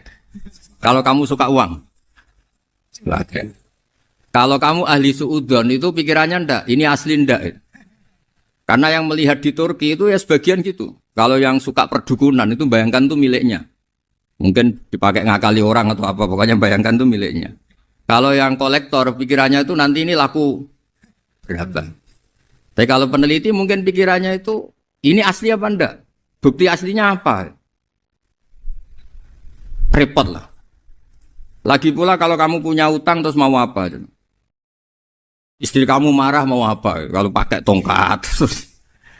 Nah, beda dengan mukjizatnya Quran itu semuanya apa? Ilmiah. Orang yang sedang harmonis dengan istri bisa pakai ayat di antara ayat-ayat Allah itu apa? Wa ja'ala bainakum mawaddatan warahmah. Nanti kalau ditakdir cerai, saya tidak menyarankan cerai. Kalau ditakdir cerai, itu masih dimotivasi sama Allah wa iyyatafarraqa yufnillahu kullam min sa'ati. Jika suami istri itu cerai, jangan-jangan suaminya dapat istri lebih baik, istrinya nanti dapat suami lebih baik. Jadi yang masa lalunya ada keprahara. Kan banyak orang suaminya meninggal ketika nikah lagi ditanya, kangen sama suami pertama, alhamdulillah ini lebih baik. Padahal suaminya yang meninggal itu berharap istrinya ini kangen, ternyata dia sudah syukur dapat suami yang lebih baik. Jadi Quran itu menunggui kita ila yaumil qiyamah. Kita tidak bunuh diri, itu ya barokahnya Quran. Karena problem apapun kita dinasihati apa sabar, apa dinasihati sabar. Kan nggak mungkin kamu pegang tongkatnya Nabi Musa, punya masalah apa saja ngelihat tongkat, bisa apa tongkat. Tapi kalau Quran kan nasihat, solusi. Makanya Nabi berharap dengan Quran ini, saya berharap pengaruh saya, pengikut saya terbanyak ila yaumil ya. Terus beliau dikomentari begini sama, ini Fathul Bari, sarahnya Bukhari. Al-muradu anna mu'jizatil anbiya inqaradat binqiradi a'sorihim. Falam yusyahidha illa man hadaraha. Problem mukjizat nabi-nabi dulu itu kan fisik. Sehingga yang tahu kalau Nabi Soleh punya unta yang ajaib, itu yang tahu ya hanya yang hadir saat itu. Yang tahu kalau tongkat Nabi Musa bertuah, itu juga yang tahu hanya yang hadir saat itu. Selebihnya tahu tongkat ya di museum. Tapi kalau Quran menjadi solusi, menjadi panduan, menjadi pegangan itu ila yaumil qiyamah. Kita beri contoh ya, Quran panduan yang paling gampang misalnya begini. Dulu ini cerita ya. Dulu itu ada orang kafir cerdas namanya Jubair bin Mut'im. Itu saking pinternya dia, pinter juga tokoh. Itu sebagai delegasi pembebasan Asra Badrin. Jadi tawanan-tawanan perang Badar itu mulai dulu ya ada negosiasi mau dibebaskan. Terus orang-orang kafir ini menugaskan namanya Jubair bin siapa? Mut'im. Ini ada di Bukhari. Karena ini ngaji di Jakarta. Kalau orang nggak tahu hadis juga tanya ini sahih ndak gitu. Wong nggak tahu kok tanya itu aneh-aneh. Padahal kalau dibodoni itu ya nggak tahu. Tapi ya tetap tanya, hadisnya ini sahih ndak? Ini kata kiai apa kata nabi ini ya ribet. Memangnya kata nabi kamu dengar kan ya lewat kiai. Emang. Setelah itu Jubair itu datang ke Medina. Dengerin, datang ke mana? Medina. Kemudian dengar Nabi baca Wattur pas sholat maghrib. Jubair karena Nabi dulu gak ada hotel, gak ada pondok ya. Pondoknya Nabi hanya sufah itu. Nabi baca maghrib, bukan diskusi, bukan debat, baca Wattur wa kitabi mastur firrokim mansur wal baitil ma'mur wasaqufil marfu wal bakhril masjur terus. Kemudian sampai pada titik ayat am khuliqu min ghairi syai'in. Masa manusia atau alam raya yang maujudat, yang nyata, yang wujud nyata. Kemudian asal usulnya itu ketiadaan. Ini kan hadhil alam maujud, alam ini kan nyata. Masa sesuatu yang nyata, penciptanya itu tidak nyata. Jadi nggak mungkin ada faham nihilisme. Kalau faham nihilisme berarti melahirkan teori begini. Al-adamu yakhluqu maujudan, sesuatu yang tidak ada, menciptakan yang itu kan akal nggak bisa nerima. Kalau sesuatu ini ada, penciptanya pasti ada. Terus akhirnya Jubair bin Mut'im itu simpuh di depan Rasulullah terus bilang, ya Muhammad kada qalbi ayatir. Hampir saja hati saya terbang. Kalau riwayatnya Imam Ahmad, faka'anna masudi qalbi, hati saya dihancur. Semua teori yang saya bawa untuk ngelawan kamu sekarang luluh semua, hancur semua. Yang benar adalah teori Anda bahwa Tuhan itu satu dan Tuhan itu ada sebelum semua makhluk. Coba kalau Nabi Muhammad ada Jubair bin Mut'im terus menyembunyikan tongkat dekat mihrab. Terus dilihat ini apa? Paling pikirannya ini dari kayu apa? Terus yang bentuk tongkat itu tukang pemahatnya siapa? Kok kurang keren kalau di Blitur gimana ya? Kan malah panjang. Kira-kira kalau mukjizat itu dari tongkat itu malah panjang. Panjang lah pokoknya panjang. Lagi pula kamu coba kan nggak ngarah mandi, itu yang mandi kan nabinya bukan tongkatnya. Coba tongkatnya Nabi Musa dicoba anak-anak beki itu. Dipakai mukul kucing aja tidak mesti mati itu. Jadi nggak jelas mukjizat-mukjizat seperti itu nggak. Tapi kalau Quran menunggui sampai saking hebatnya Quran, teori rasionalitas kampanye di mana-mana. Tingkat validitas, tingkat kebenaran Quran itu bahkan bisa diuji tanpa membuktikan. Tanpa apa? Cukup pakai akal. Ya terus saya teruskan. Fala yamurru terus al-murad anna mu'jizatil anbiya inqaradat binqidari a'saim. Wa mu'jizatul Quran mustamirratun ila yaumil Ya. Wa kharquhu lil adat fi uslubihi wa balaghatihi wa ikhbarihi bil maghibat. Terus kata ini yang ngarang Fathul Bari sarahnya Imam Bukhari. Fala yamurru asrun minal a'sar illa wa yadharu fihi syai'un mimma akhbaru bi annahu sayakun yadullu ala sihhati da'wahu. Wa hadza aqwal muhtamilat. Wa takmiluhu fil ladzi ba'da. Wa qilani ya. Anal al-makna anal mu'jizat al-madiyah kanat khissiyatan tusyahadu bil absor karena qoti soleh wa asa Musa. Mukjizatnya nabi-nabi dulu itu hanya penyembuh, hanya pelengkap, hanya nuruti keinginan mata. Seperti dahsyatnya apa? Laut Merah diseblak apa dipukul sama tongkatnya Nabi siapa? Itu semuanya itu hanya memanjakan mata. Urusan mata. Terus wow itu. Tapi kalau mukjizatnya Nabi Muhammad itu berdasar akal. Maksudnya berdasar akal nih dengerin ya. Dengerin betul. Ketika Laut Merah terus tersibak kan wow itu keren kan? Terus kita bilang menyimpulkan, wah kita tidak akan mampu. Itu bodoh sekali kesimpulan kita tidak akan mampu. Meskipun bikin nyamuk Anda juga tidak mampu. Loh untuk memutuskan tidak mampu saja kok sampai pertunjukan seperti itu tuh laopo, cek goblok gitu. Nah kalau kita karena umat yang pinter untuk memaksa kita nggak mampu, Allah bilang Inna wa la yastahi ayadriba mathalam ma ba'ud. Kita melihat nyamuk langsung berkesimpulan tidak mampu. Saya berkali-kali cerita nyamuk itu sudah kecil, masih punya urat, uratnya kayak apa? Masih punya kuman, kumannya seberapa?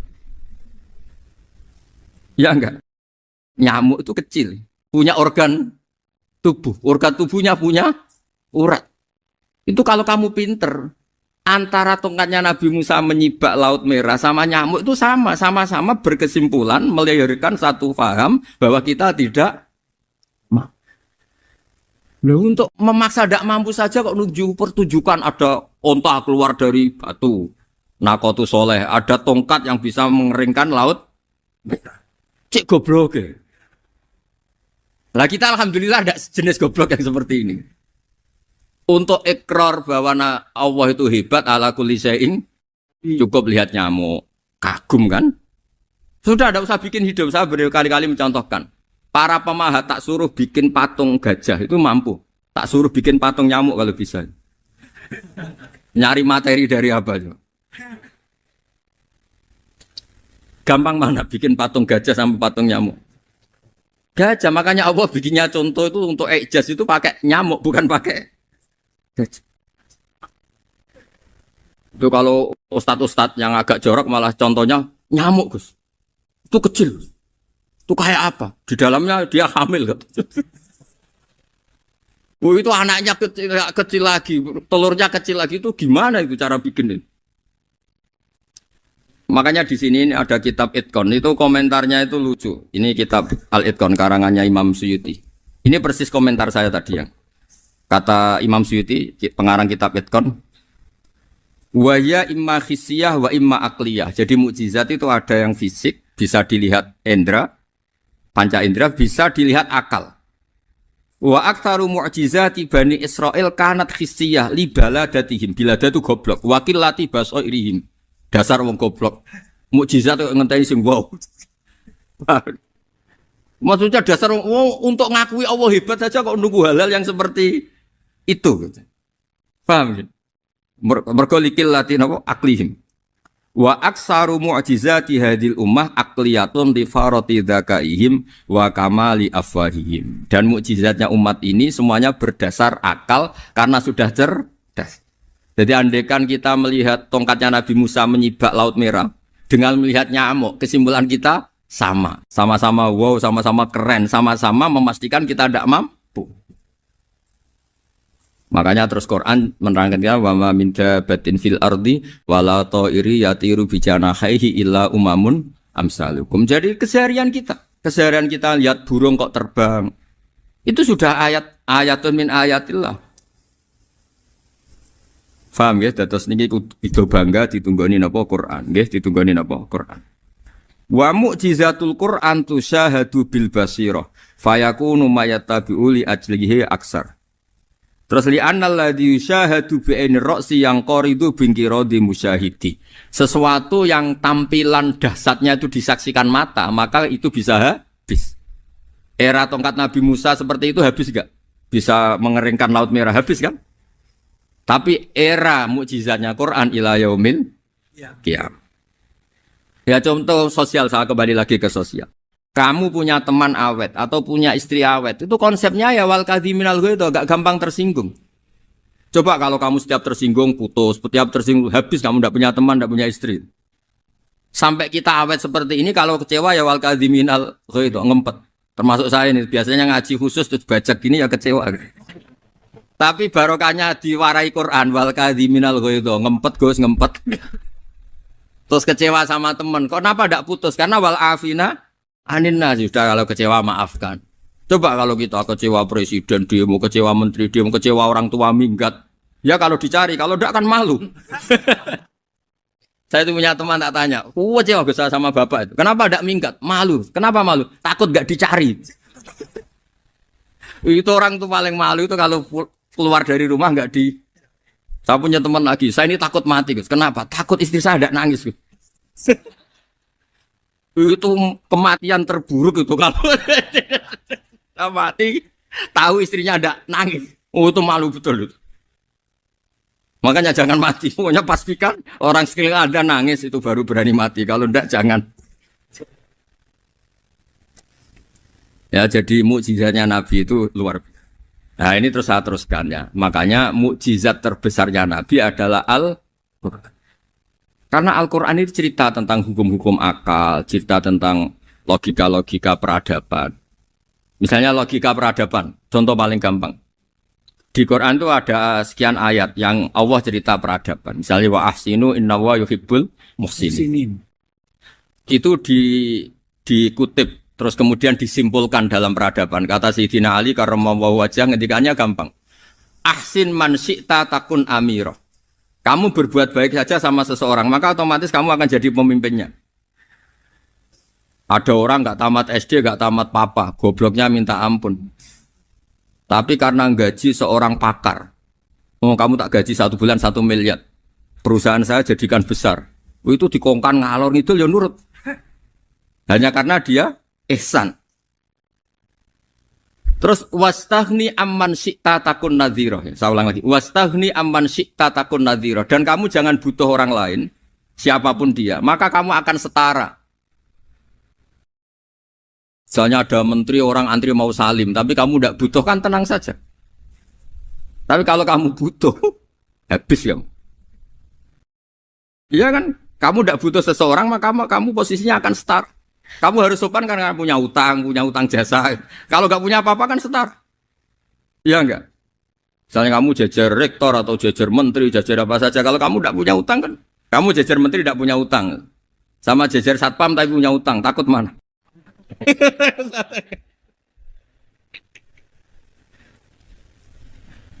Kalau butuh itu mesti kalah kan? Ada pejabat misalnya nggak begitu cantik sama perempuan cantik yang kamu butuh ingin dicintai, takut mana? Padahal nggak jelas orang ini pangkatnya apa. Jadi dalam hukum sosial itu kata Sayyidina Ali wastaghni amman syi'ta takun nadhira. Kamu jangan butuh seseorang maka kamu akan setara. Terus yang terakhir wahtas ila man syi'ta takun asira. Asira pakai sin. Dan silahkan butuh seseorang maka kamu akan jadi budak dia. Ya coba misalnya Anda seorang profesor, seorang alim, seorang kiai top.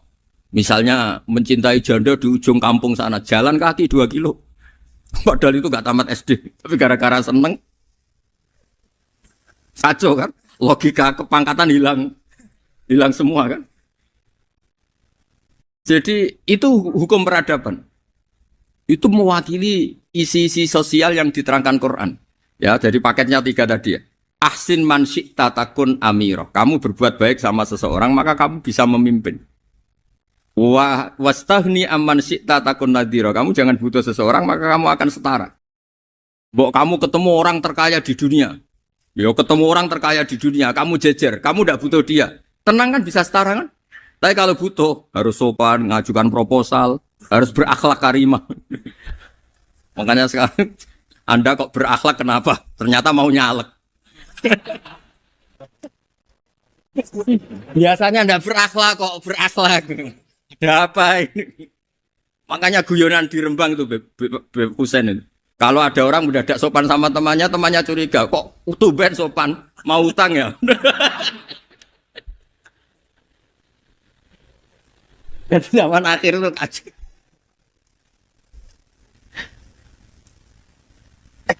Ya di semua daerah gitu ya sama Pak Rektor ya. Kalau ada teman biasanya nggak sopan kok sopan, itu temannya curiga. Ini Pak Rektor UI ikut kaji. Kok tumben sopan? Ada apa ya? Karena di mana-mana orang butuh itu pasti beretika. Kamu punya teman paling berdua. Kalau mau utang berakhlak gak? Atau misalnya kamu punya adik cantik terus punya teman berdua. Kalau cinta adik kamu berakhlak gak? Biasanya nggak sama sekali gak berakhlak. Gara-gara butuh menjadi berakhlak. Ya jadi hukum sosial itu ya kuncinya 3 tadi. Ahsin man syi'ta takun amira. Wastaghni amman syi'ta takun nadhira. Terus wahtas ila man syi'ta takun asira. Kalau kamu butuh seseorang pasti kamu dibikin hina. Asir itu tawanan. Nah, Quran itu bicara sosial itu lengkap. Dan itu yang nunggui kita. Kita punya tetangga yang kurang baik, ya seneng. Punya tetangga baik, ya seneng. Kata Imam Syafi'i, saya berkali-kali cerita. Kok seneng semua Imam Syafi'i? Ya bagus lah. Kalau yang seneng saya enak lah. Dijak jagongan, dijak ngopi enak. Yang gak seneng saya, gak ngarah utang. Uang itu nak, kamu punya tetangga gak seneng kamu. Aman kan? Aman. Gak akan pinjem uang kan, pinjem mobil. Uang gak seneng kok. Makanya Imam Syafi'i itu kalau ngedikan luar Syafi'i, diceritain orang. Ya Aba Abdillah bagiannya. Ya Aba Abdillah orang itu gak seneng kau. Bagus lah. Loh kenapa bagus? Waman asa'a ilaika faqad atlaqaka. Orang yang enggak seneng kamu maka membebaskan kamu. Enggak akan pinjam uang, pinjam mobil, enggak akan ganggu waktu kamu kan enggak seneng. Justru yang seneng-senengi masalah pinjam terus. Imam Syafi'i itu orang yang anggap dunia itu selesai. Ada yang cerita, ya Aba Abdillah, orang yang tadi cium tangan engkau, yang hormat engkau di luar maki-maki engkau, ngerasain engkau, ngata-ngatain engkau. Ya bagus lah. Kok bagus gimana? Berarti saya wibawa, di depan saya tidak berani. Berarti saya wibawa, di depan saya tidak berani. Berarti itu makomnya sudah kulillah, sumadarhum, fi khawdihim, ya labun, sudah dunia itu selesai, sudah agak penting semua. Nah itu kalau kamu anak-anak beki ahli Quran, sudah ayatnya kulillah, sumadarhum, fi khawdihim, ya labun, sudah lihat Allah saja agak penting, makhluk-makhluk itu. Dah makhluk semua agak penting, sepenting Allah. Nah kita ini ditunggoni mukjizat seperti itu. Bayangkan misalnya kita ditunggoni tongkatnya Nabi Musa. Saya ngajar di sini terus ini tongkat. Terus nanti yang tanya, Gus itu kayu apa Gus? Nanti yang kolektor tanya itu harganya berapa Gus? Teruwet apa? Ternyata yang ahli suudon itu asli gak Gus? Wah. Yang ahli suudon kan mesti tanyanya gitu, itu asli enggak Gus? Repot-repot pokoknya. Tapi kalau Quran kan jelas.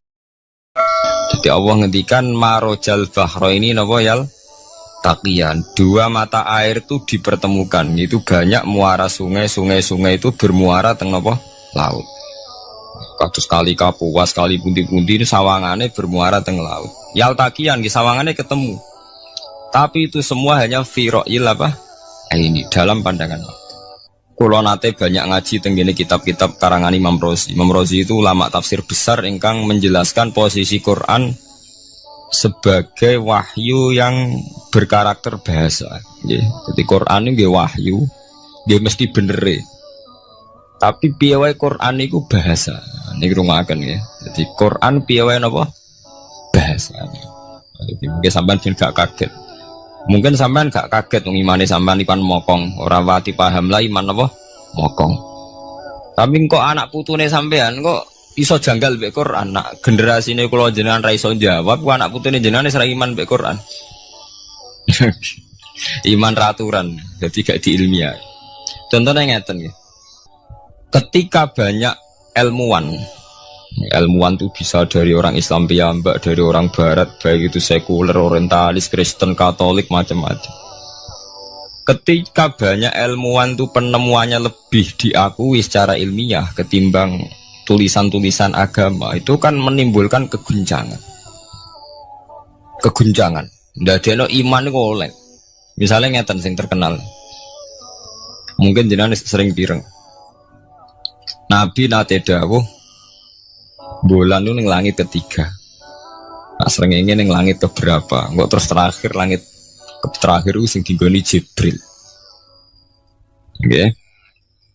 Terus ketika wonten berita bahwa para NASA Amerika itu bisa naik bulan, rata-rata kiai desa dulu gak percaya. Nabi Muhammad sing nabi nak munggah ning bulan tak pamit mbek Jibril ngono ae ora mesti dibukakno ngenteni diintegrasi. Saiki sapa Muhammad mbek sapa Jibril dibukakno. Itu satu contoh. Kalau dalu ngaji kalian santri-santri, kalau terangaken. Jadi masalah utama umat Islam itu antara lafat, yani lughat, iku terus diimani nganggo karpe dhewe. Lha iku sing dadi masalah utama. Lughat ya bahasa itu diimani menurut karpe dhewe, ora menurut karpe ilmiah.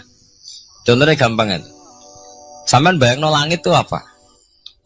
Langit itu tuh satu wilayah, satu area yang digoni malaikat, satu area yang tidak tersentuh. Kemana bayangno langit itu satu area yang tidak tersentuh.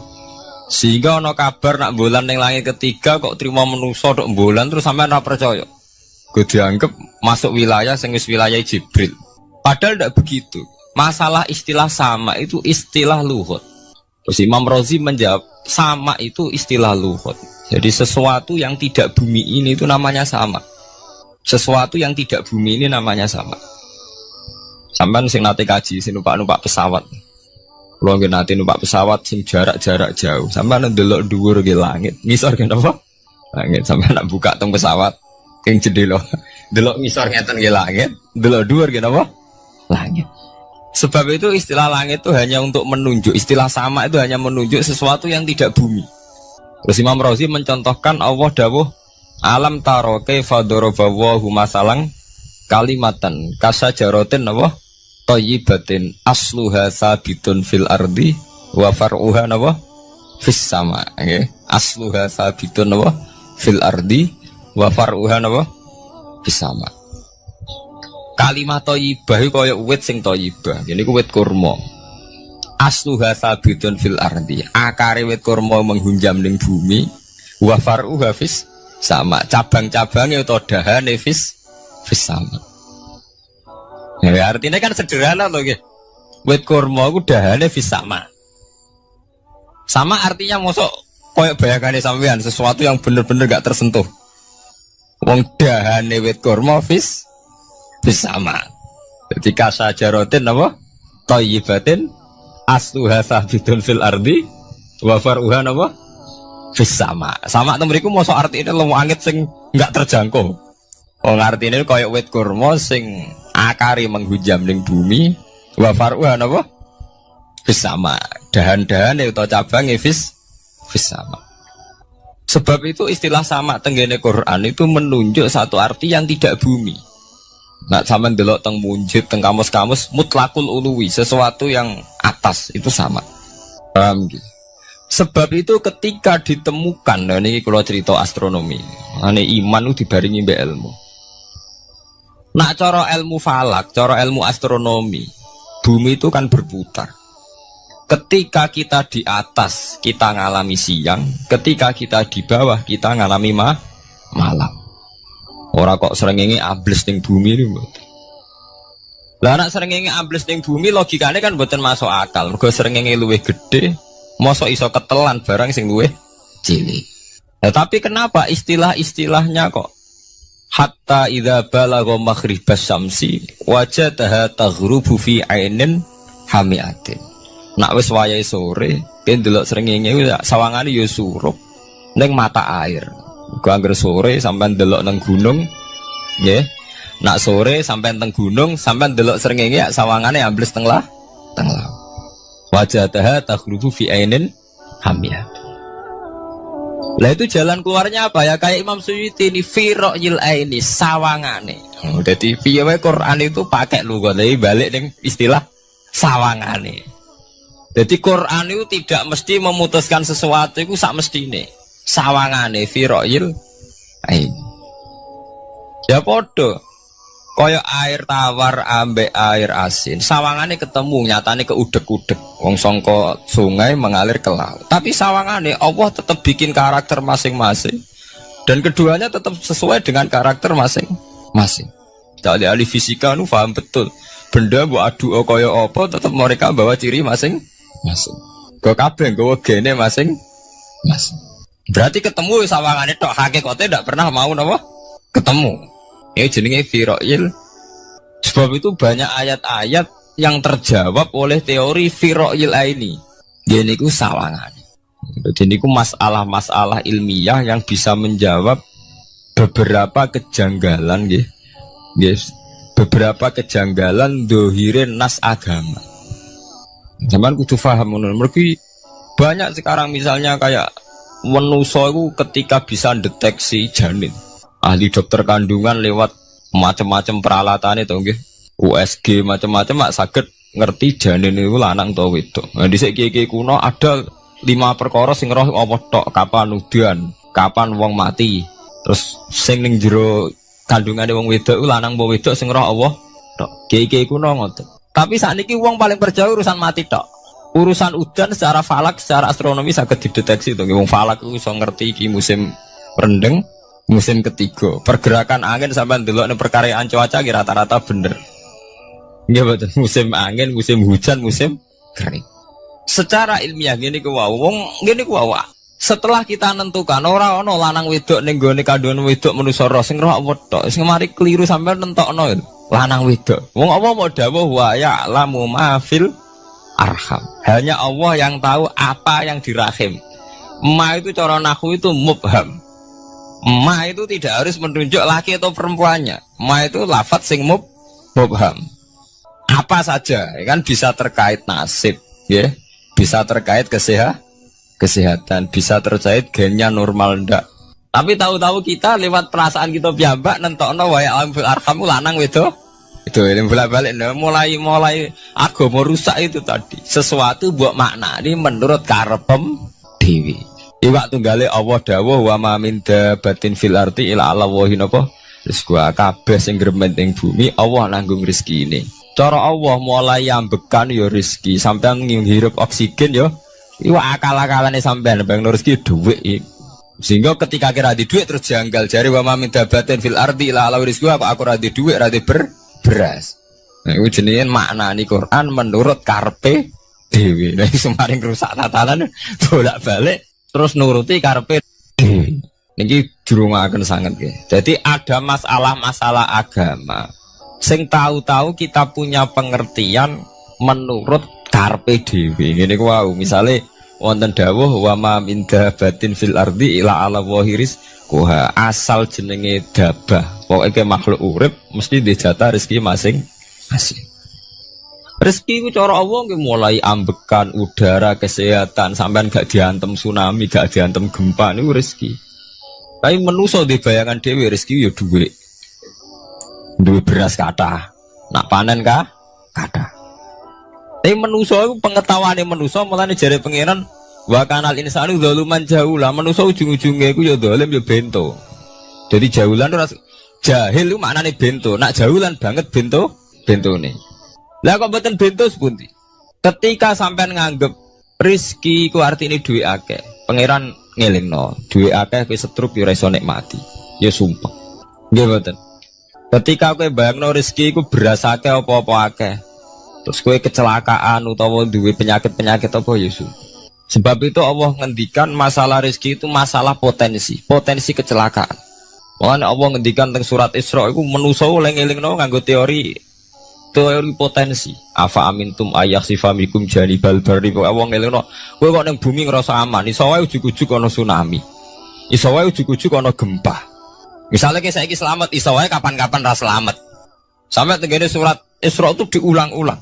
Afa amintum ayaksifamikum janibal barri aw yursila alaikum qasfam min khasifam di bulan bal ini. Kowe kok ngrasa aman ning bumi, iso wae setiap saat kowe kena angin liung, kayak angin Belitung. Kowe ujug-ujug kena macam-macam, kena tsunami, kena gempa. Lah teori ini yang sing dadekno manusa iku syukur. Sakjane kita umpama anut Quran iku urip ku yo gampang syukur tapi yo ora gampang kebablas. Manusa ora ngoten to nggih, numpak pesawat sawangane rawan kecelakaan. Nah tengok-tengok ning omah sawangane akeh slamet. Lah wong Aceh pas ning omah kabeh kena tsunami sedina 100.000 ludes. Nggih betul. Tapi manusa kedikte jahule bentone wae. Sawangane kecelakaan numpak pesawat. Numpak Adam air sawangane kecelakaan. Nak ora wis sawangane selamat. Lah wong Aceh ning omah kabeh kena tsunami entek. Yang Jogja ning omah kabeh kena gempa 5.000 bablas. Iku jenenge jahula. Menurut saya akeh bentone. Begitu juga menyangkut hal-hal yang lain. Mulai Allah ngelingno. Ya tuh galerian sederenge era tsunami Aceh. Sampeyan bayangno wong kerem ning laut, nggih mboten. Saiki entek teori kerem ning laut. Wong Aceh ning darat kabeh. Mati nek kerem manusia bento. Yang saking bento nih nyongkone jenenge kerem ngenteni ning laut. Pangeran ngelingno jare sapa? Tsunami ya, kerem tapi ning darat nggih mboten. Jadi pangeran ngelingno bolak-balik. Kula nate ngaji teng Jogja ngoten. Manusia bento, saking bentone iku nak ngomong ya karepe dhewe. Mulane ketika Allah nurono innallaha la yastahi ayyadriba masalam ma ba'udutan. Allah itu gak izin nak sekedar nyontokno barang-barang cilik kaya nyamuk. Tapi manusia saking bintone ngoten, ambek macan wedi. Usane diterkam macan mesti mati nih. Ambek badak wedi. Usane diterkam badak ku akeh mati. Padahal setikan rata-rata wong mati mbek kuman, barang sing cilik. Nggih mboten. Kabeh ahli medis, ahli ngerti nek wong jarang. Wong sing mati diterkam macan menawa lain Nabi Adam sampai kiamat kena diitung nggih mboten. Lek nak mati mbek kuman. Rak barang cilik. Nggih mboten. Tapi manusa wedine ra mbek barang-barang gedhe. Ana macan do mlayu. Jare sapa saiki wong mati kok pitik flu burung ngono. Lha iku betapa bodohne manusa, gara-gara macan budi iso nyakar kowe wedi. Tapi nyatane macan mboten mateni. Sing mateni malah penyakit saka pitik trimo flu burung. Lha iku betapa doluman jauh lah. Dadi manusa ngomong-ngomong klira-kliru. Mok sawangane tok. Blunder-blunder. Mulane pangeran nak nyipati manusa wis dolim bento. Maka al insanu zaluman apa? Jauh lah wis dolim napa? Bento. Menjenak dituruti ngoten klira-kliru. Jadi ngomong-ngomong boleh klira-kliru. Paham ya? Iku saniki kok sampean ketambahan ilmu anyar sesuatu itu ana sing kaitane napa fira'il aini mok sawangan.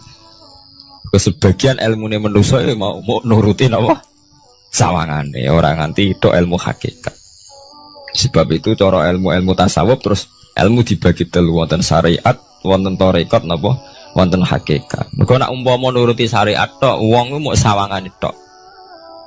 Ya sawangane wis salat wis sujud. Jebule atine ra melok sujud. Atine berontak ene pangeran. Artine sujud kan wong tunduk kabeh ning khairihi wa syarrihi minallah. Jebule sawangane sujud tapi grundal-grundal mbek pangeran jenenge sawangane. Mulane terus wonten ilmu hakikat ora oleh mau nglakoni syariat tok kudu ana hakikate. Muga nek ana hakikat ya ngoten niku wau. Mau barang mau amen sawangane tok. Sawangane sedekah jebule bar gaya mbek unda-tunda.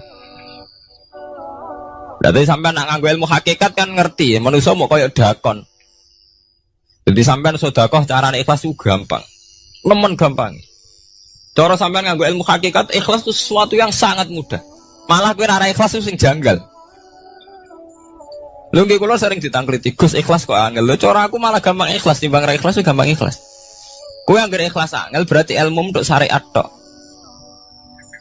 Nah ilmu mesti hakikat, mesti ikhlas. Bukan mungkin ra ikhlas, mesti ikhlas.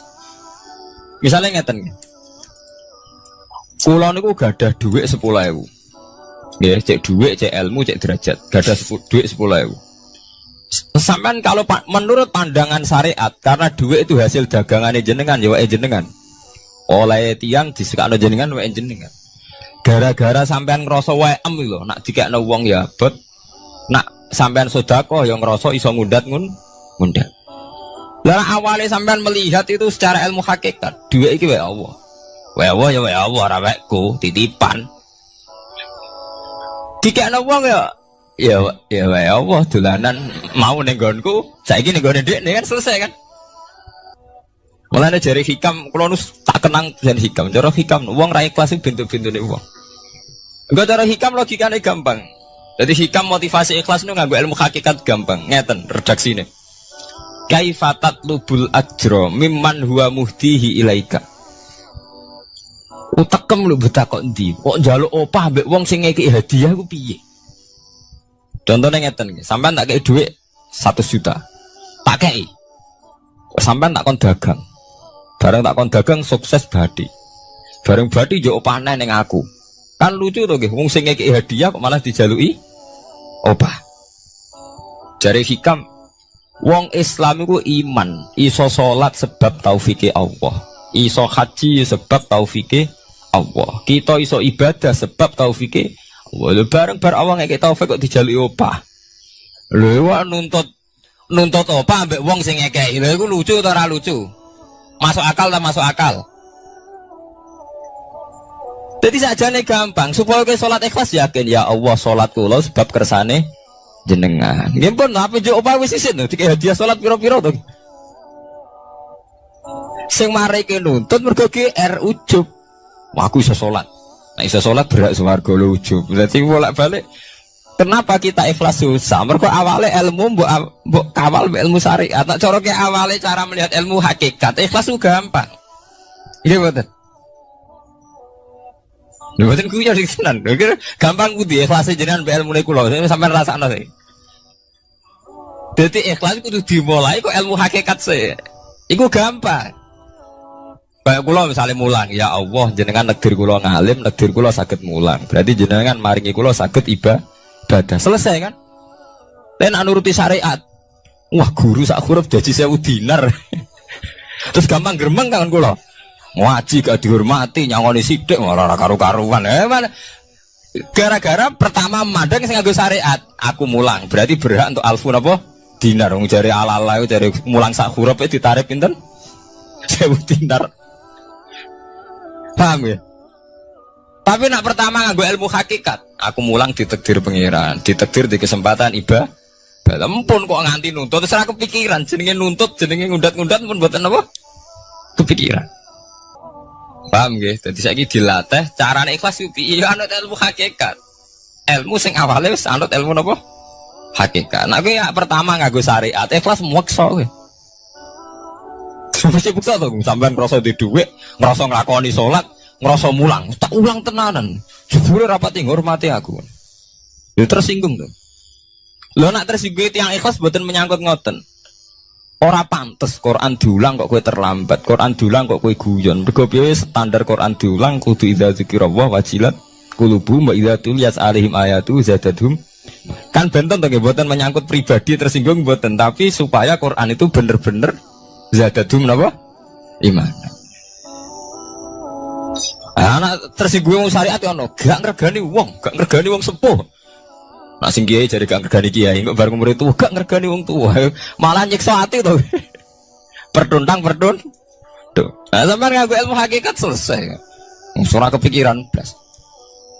Mulane cara sing aran hikam, sing aran ikhlas iku gampang. Sing mari angel kowe iku nganggo ilmu syariat.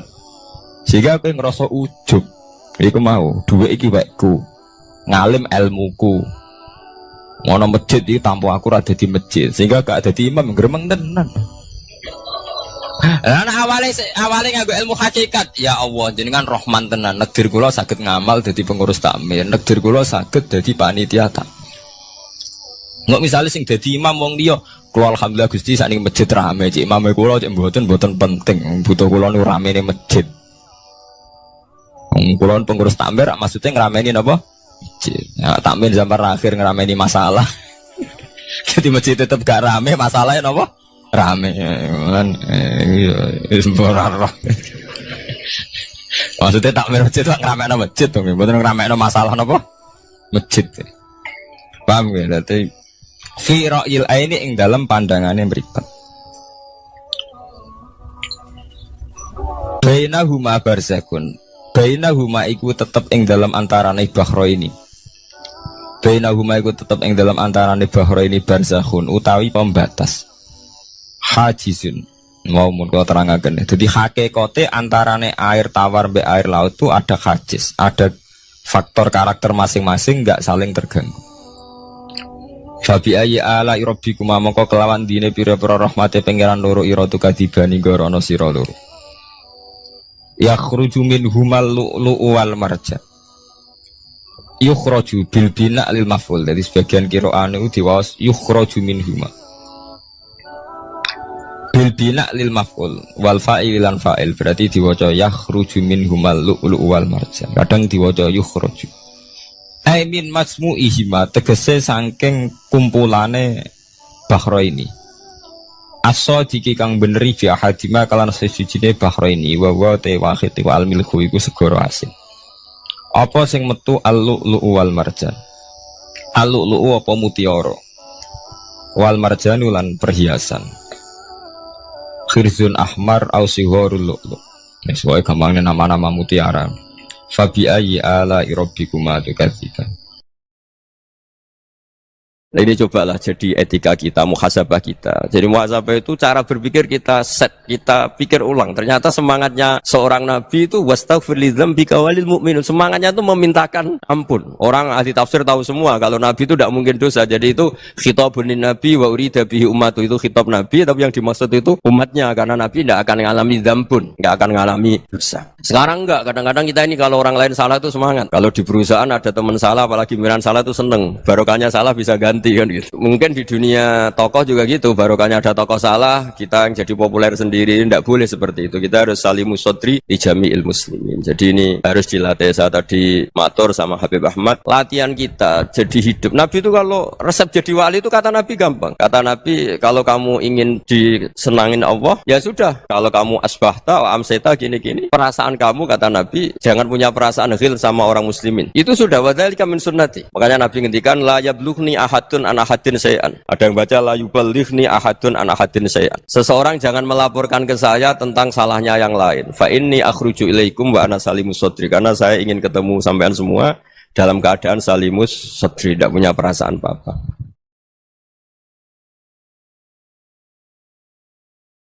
Dalam konteks Indonesia, muhasabah itu sudah jadi perilaku ya. Karena dulu orang tua saya, guru-guru saya kalau ngandani itu, bayangkan kalau kamu jadi dia. Jadi misalnya kita mentang-mentang atasan, otoriter sama bawahan. Bayangkan kalau kamu jadi yang bawahan itu kayak apa? Laukun tamakanah, kalau orang Arab bilang, bayangkan kalau kamu di posisi dia. Makanya guyonannya orang-orang Indonesia itu kan orang ngaramkan judi gitu, bareng dikasih tahu. Tapi yang menang anak jenengan, alhamdulillah. Ternyata ngaramkan itu karena ada anaknya. Kalau anaknya yang menang ya seneng.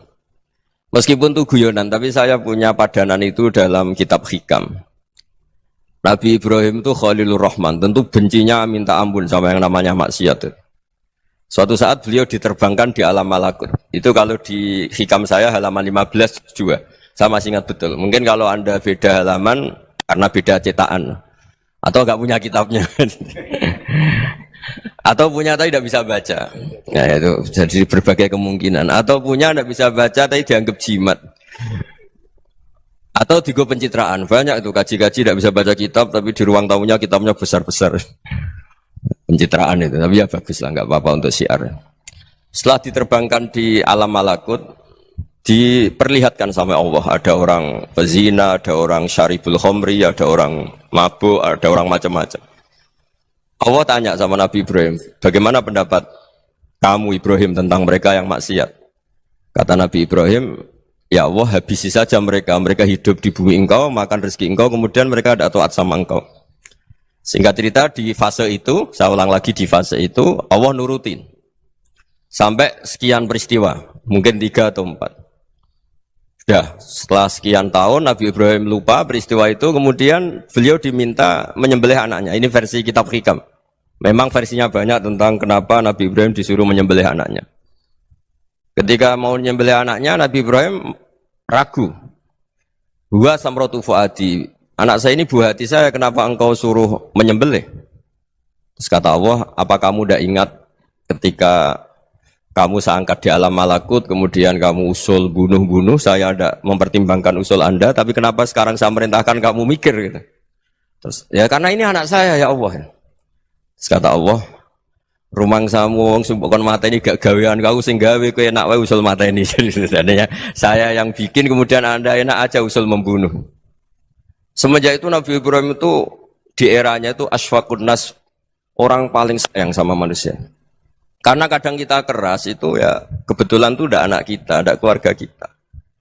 Cara orang Jawa itu kan gitu ya, kalau ada perempuan terus macak yang macam-macam pakai sepeda motor cowok terus wah itu luput suwuk semoga-moga gini, tapi setelah dikasih tahu niku ponakane jenengan semoga-moga selamat.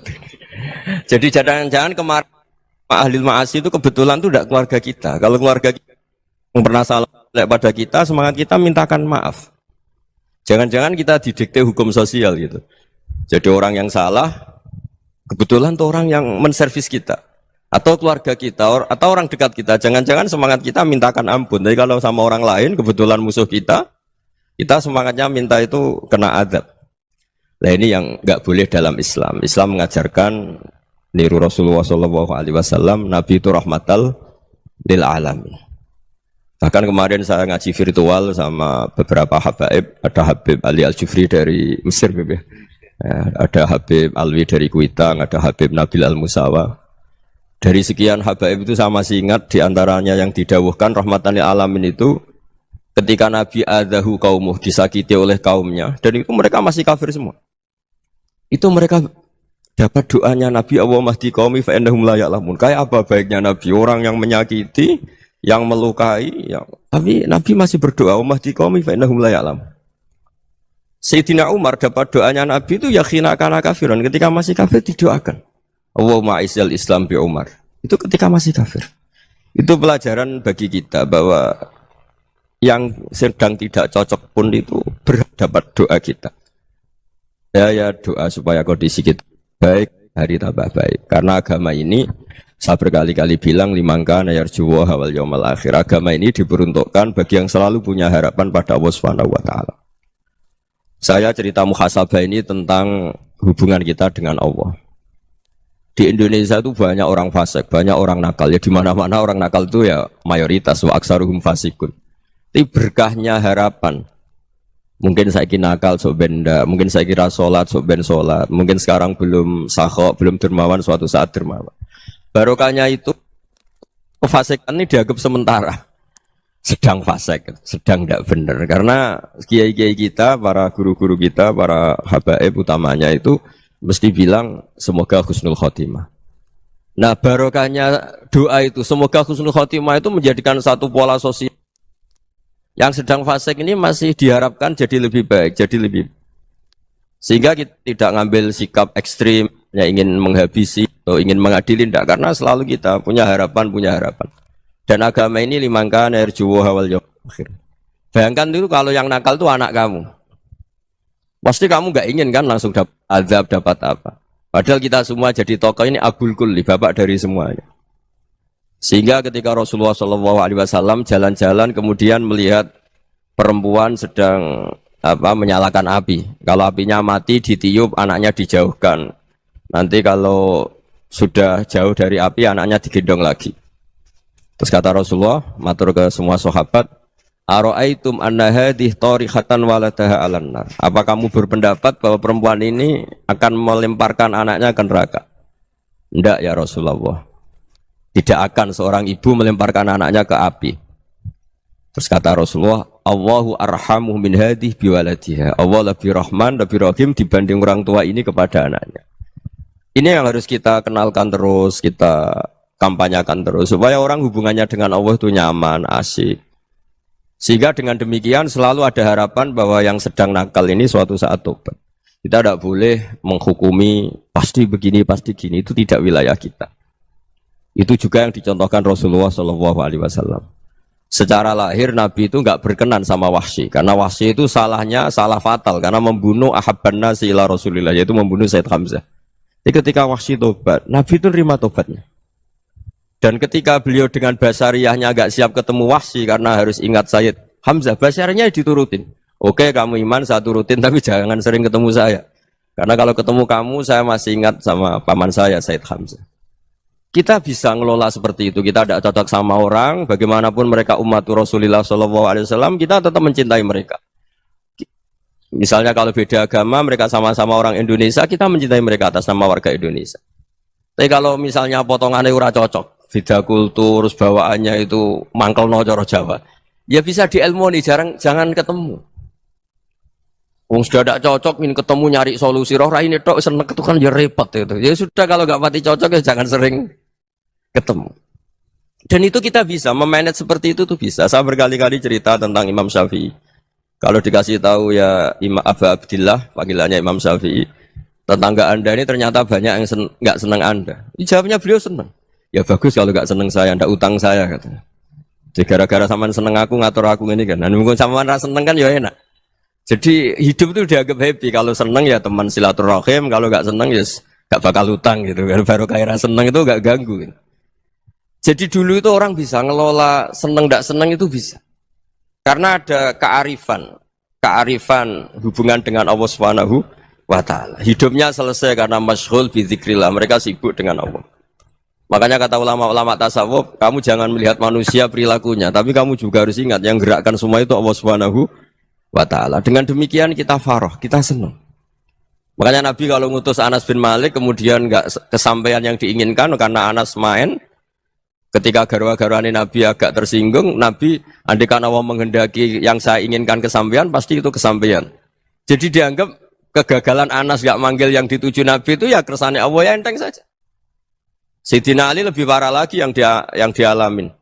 Itu dalam beliau kalau dipanggil itu gak cepet-cepet ke sana. Ketika ditanya, kenapa kamu tak panggil gak cepet ke saya?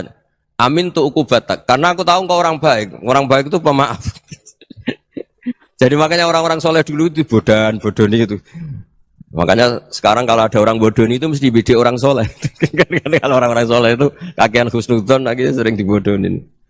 Abdul bin Umar itu masyhur itu. Kalau ada budaknya sering sholat, sergap sholat itu dimerdekakan. Akhirnya enggak sholat pun pura-pura sholat. Akhirnya juga dimerdekakan. Ketika ditanya kenapa engkau merdekakan? Padahal mereka sholatnya menipu engkau kata pembisik-pembisik itu. Man khoda'ana lillah in khoda'na lah. Dia nipu atas nama Allah, berarti saat tertipu juga atas nama Allah. Gak masalah dong, semuanya demi Allah Subhanahu wa Ta'ala. Jadi ketika kita ketemu mensifati Allah Ta'ala itu ghafir. Allah pemaaf. Jangan kamu gak fair untuk diri kamu nyifati Allah ghafir, pada orang lain Allah kamu sifati syadidul iqab. Jadi Allah kamu atur, kayak MC tadi ngatur saya. Jadi Allah itu apa? Kalau pada saya ghafir, kalau pada musuh saya syadidul iqam. Itu tidak fair. Kalau Anda punya harapan kepada Allah karena Allah Rahman Rahim, Allah ghafir, sebenarnya Allah pada musuh kita ya bisa saja Allah ghafir, bisa saja Allah Rahman Rahim. Sehingga kita melihat orang lain yang kita tidak cocok itu ya enteng saja. Itu min ummati Rasulillah sing tanaluhu syafa'atu, tanaluhu sa'atu rahmati, tanaluhu fair. Jangan dengan kita kayak mesti dapat rahmat. Jangan orang lain kayak Allah pasti syadidul iqam, itu tidak boleh. Sehingga ketika ada orang Badui, singkat cerita orang Badui ini kencing di masjid, semua sahabat membentak dia. Yang enggak bentak hanya Nabi tok. Saking mangkalnya orang ini karena semua sahabat bentak kecuali Nabi. Setelah dibenarin Nabi, terus Nabi nyuruh sabbu ali dhanuban min ma'in. Setelah disucikan masjid itu, dia berdoa keras sekali. Allahumma arhamni wa Muhammadan wa la tarham ma'ana ahadan. Ya Allah yang berhak dapat rahmatmu hanya saya dan Nabi Muhammad, yang lainnya jangan. Karena yang lainnya tuh jengkelin, gitu aja saya salah dimarah-marahin. Gitu. Jadi kalau kamu doa terbatas ya kayak orang Bedui ini, kayak orang Arabi. Apa kata Nabi? Laqad tahajjarta wasi'an. Allah yang rahmatnya luas menjadi kamu sempitkan. Karena kamu mau atur Allah hanya rahman pada Indonesian Power, pada NU, pada kita yang orang lain nggak perlu dapat. Itu kan kasihan Islam, karena Islam terus nggak dimiliki semua orang. Allah tidak dimiliki semua orang, Rasulullah tidak dimiliki semua orang karena di NU, di ormas tertentu, di nggak boleh seperti itu, nggak boleh takhasyar tawasian kata Nabi, tidak boleh mempersempit zat yang rahmatnya itu luas. Ini semoga etika ini kita pakai di Indonesia. Yang sedang fase kita harapkan lebih baik, yang sedang nggak dapat hidayah kita doakan dapat apa hidayah. Masyhur kan, makanya tadi saya mohon sama Habib Ali supaya Habib Ahmad supaya tetap mahalul qiyam, tabaruk sama Habib Ali. Di antara doa-doa di Simtud Duror masyhur itu antuqa bilal mudhniba minnah fil ghufran wal musi'ah bil ihsan. Jadi harapannya para habaib, para orang-orang baik dulu ya, semoga yang dosa itu dimaafkan, yang sedang salah dibuka, bikin lebih baik. Nabi itu tugasnya juga gitu. Wastaghfir li dzambika walil mu'minina wal mu'minat. Nabi itu tugasnya juga memintakan ampun yang sedang salah. Nah ini cobalah jadi etika kita, muhasabah kita. Jadi muhasabah itu cara berpikir kita set, kita pikir ulang. Ternyata semangatnya seorang nabi itu wastaghfir li dzambika walil mu'minun. Semangatnya itu memintakan ampun. Orang ahli tafsir tahu semua kalau nabi itu tidak mungkin dosa. Jadi itu khitabun nabi wa urida bihi ummatu, itu khitab nabi, tapi yang dimaksud itu umatnya, karena nabi tidak akan mengalami dzambun, tidak akan mengalami dosa. Sekarang enggak, kadang-kadang kita ini kalau orang lain salah itu semangat. Kalau di perusahaan ada teman salah, apalagi miran salah itu seneng. Barokahnya salah bisa ganti kan gitu. Ya, jadi kalau mungkin di dunia tokoh juga gitu, barokahnya ada tokoh salah, kita yang jadi populer sendiri, tidak boleh seperti itu. Kita harus salimus sodri di jami'il muslimin. Jadi ini harus dilatih. Saya tadi matur sama Habib Ahmad, latihan kita jadi hidup. Nabi itu kalau resep jadi wali itu kata Nabi gampang. Kata Nabi, kalau kamu ingin disenangin Allah, ya sudah, kalau kamu asbahta wa amseta gini-gini, perasaan kamu, kata Nabi, jangan punya perasaan ghil sama orang muslimin. Itu sudah, wadzalika min sunnati. Makanya Nabi ngendikan la yablughni ahadun an ahadin syai'an. Ada yang baca la yuballighni ahadun an ahadin syai'an. Seseorang jangan melaporkan ke saya tentang salahnya yang lain. Fa inni akhruju ilaikum wa ana salimus sodri. Karena saya ingin ketemu sampean semua dalam keadaan salimus sodri, tidak punya perasaan apa-apa. Karena kalau nurutin membisik, nurutin informasi itu ya repot, karena orang pasti sepihak. Ada kiai yang top, datang ke kampung-kampung yang desa-desa, kata yang seneng itu punya akhlak. Wah itu bagus, orang besar datang ke kampung-kampung. Kata yang nggak seneng, wah itu jobnya kiai kecil kok diambil, itu kan ya kasihan. Itu kan sudut pandang. Makanya saya sering bilang, akal kita ini cukup untuk mentasdik Rasulullah Shallallahu Alaihi Wasallam. Meskipun perasaan kita kadang orang Jawa itu beda. Saya berkali-kali bilang sama peneliti dari Jogja, kenapa sih Gus para nabi itu kok poligami istrinya banyak?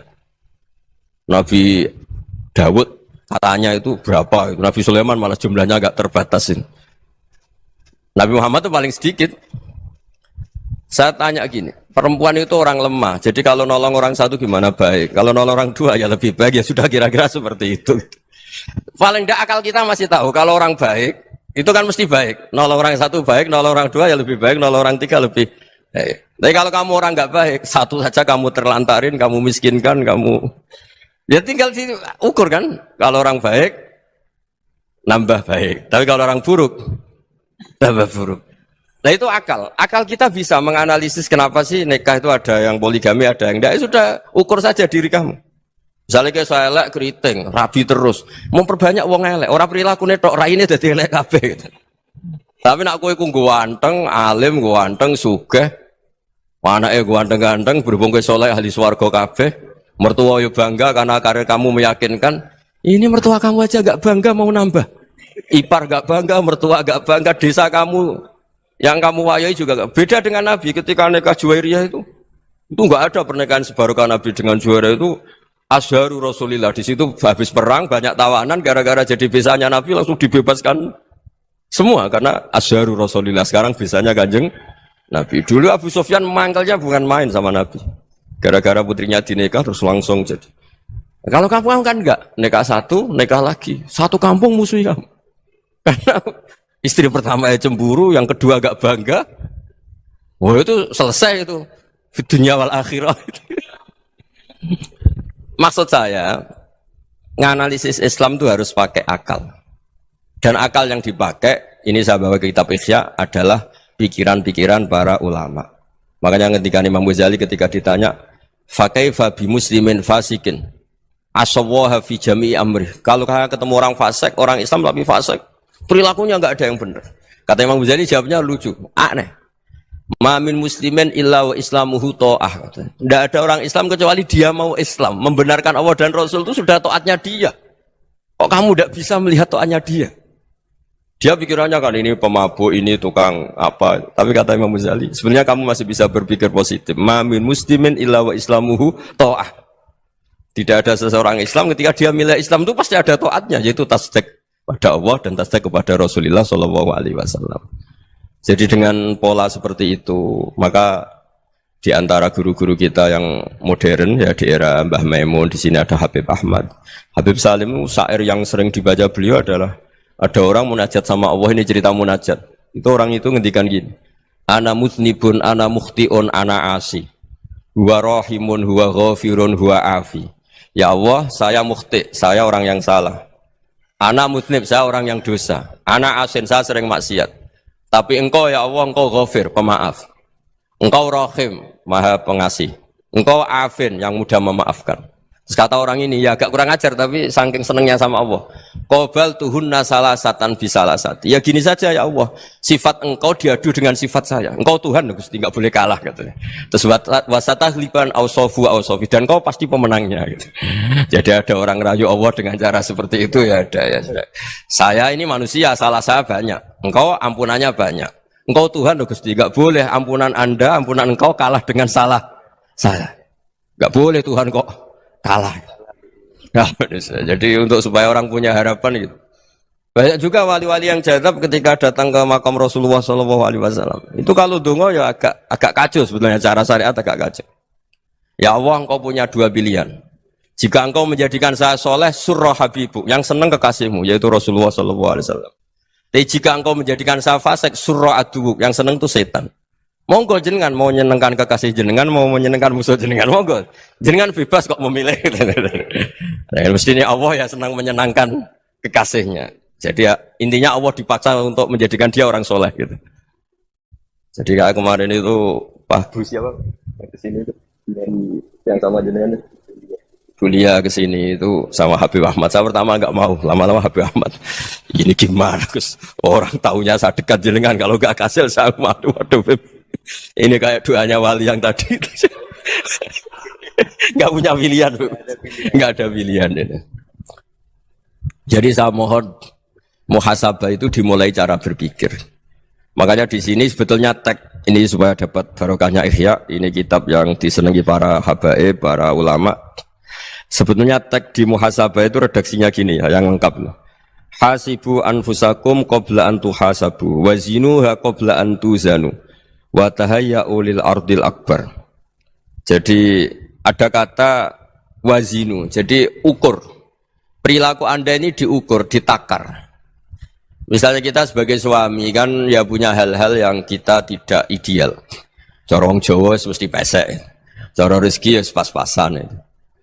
Dan kita juga kalau makanya nggak boleh tanya istri begini, apa saya cinta pertama Anda? Pasti Anda kecewa. Orang jadi istri hanya korban terakhir gitu. Sudah. Karena orang kalau ngelamar kemana-mana gak jadi, yang jadi istri itu pasti korban terakhir gitu. Jarang istri pilihan pertama, jarang. Ayo semua yang nikah. Rata-rata itu pilihan Anda pertama Pak, dari sekian ditolak di mana-mana terus. Ya perempuan terakhir. Kamu juga korban terakhir gitu. Itu wali-wali dulu kalau ngandani kita itu sederhana. Antal ini masyhur diceritakan Habib Zain bin Semit dalam kitab Al-Manhajus Sawi. Anta lam tajid min nafsika kullama turid. Fa kaifa turidu min ghairika kullama turid. Kamu yang ingin ideal saja, kamu tidak menemukan pada diri kamu untuk menjadi ideal. Kamu kan ingin ganteng, ingin punya uang banyak, ingin perilaku Anda sempurna. Anda saja yang punya keinginan tidak bisa mewujudkan keinginan Anda sendiri.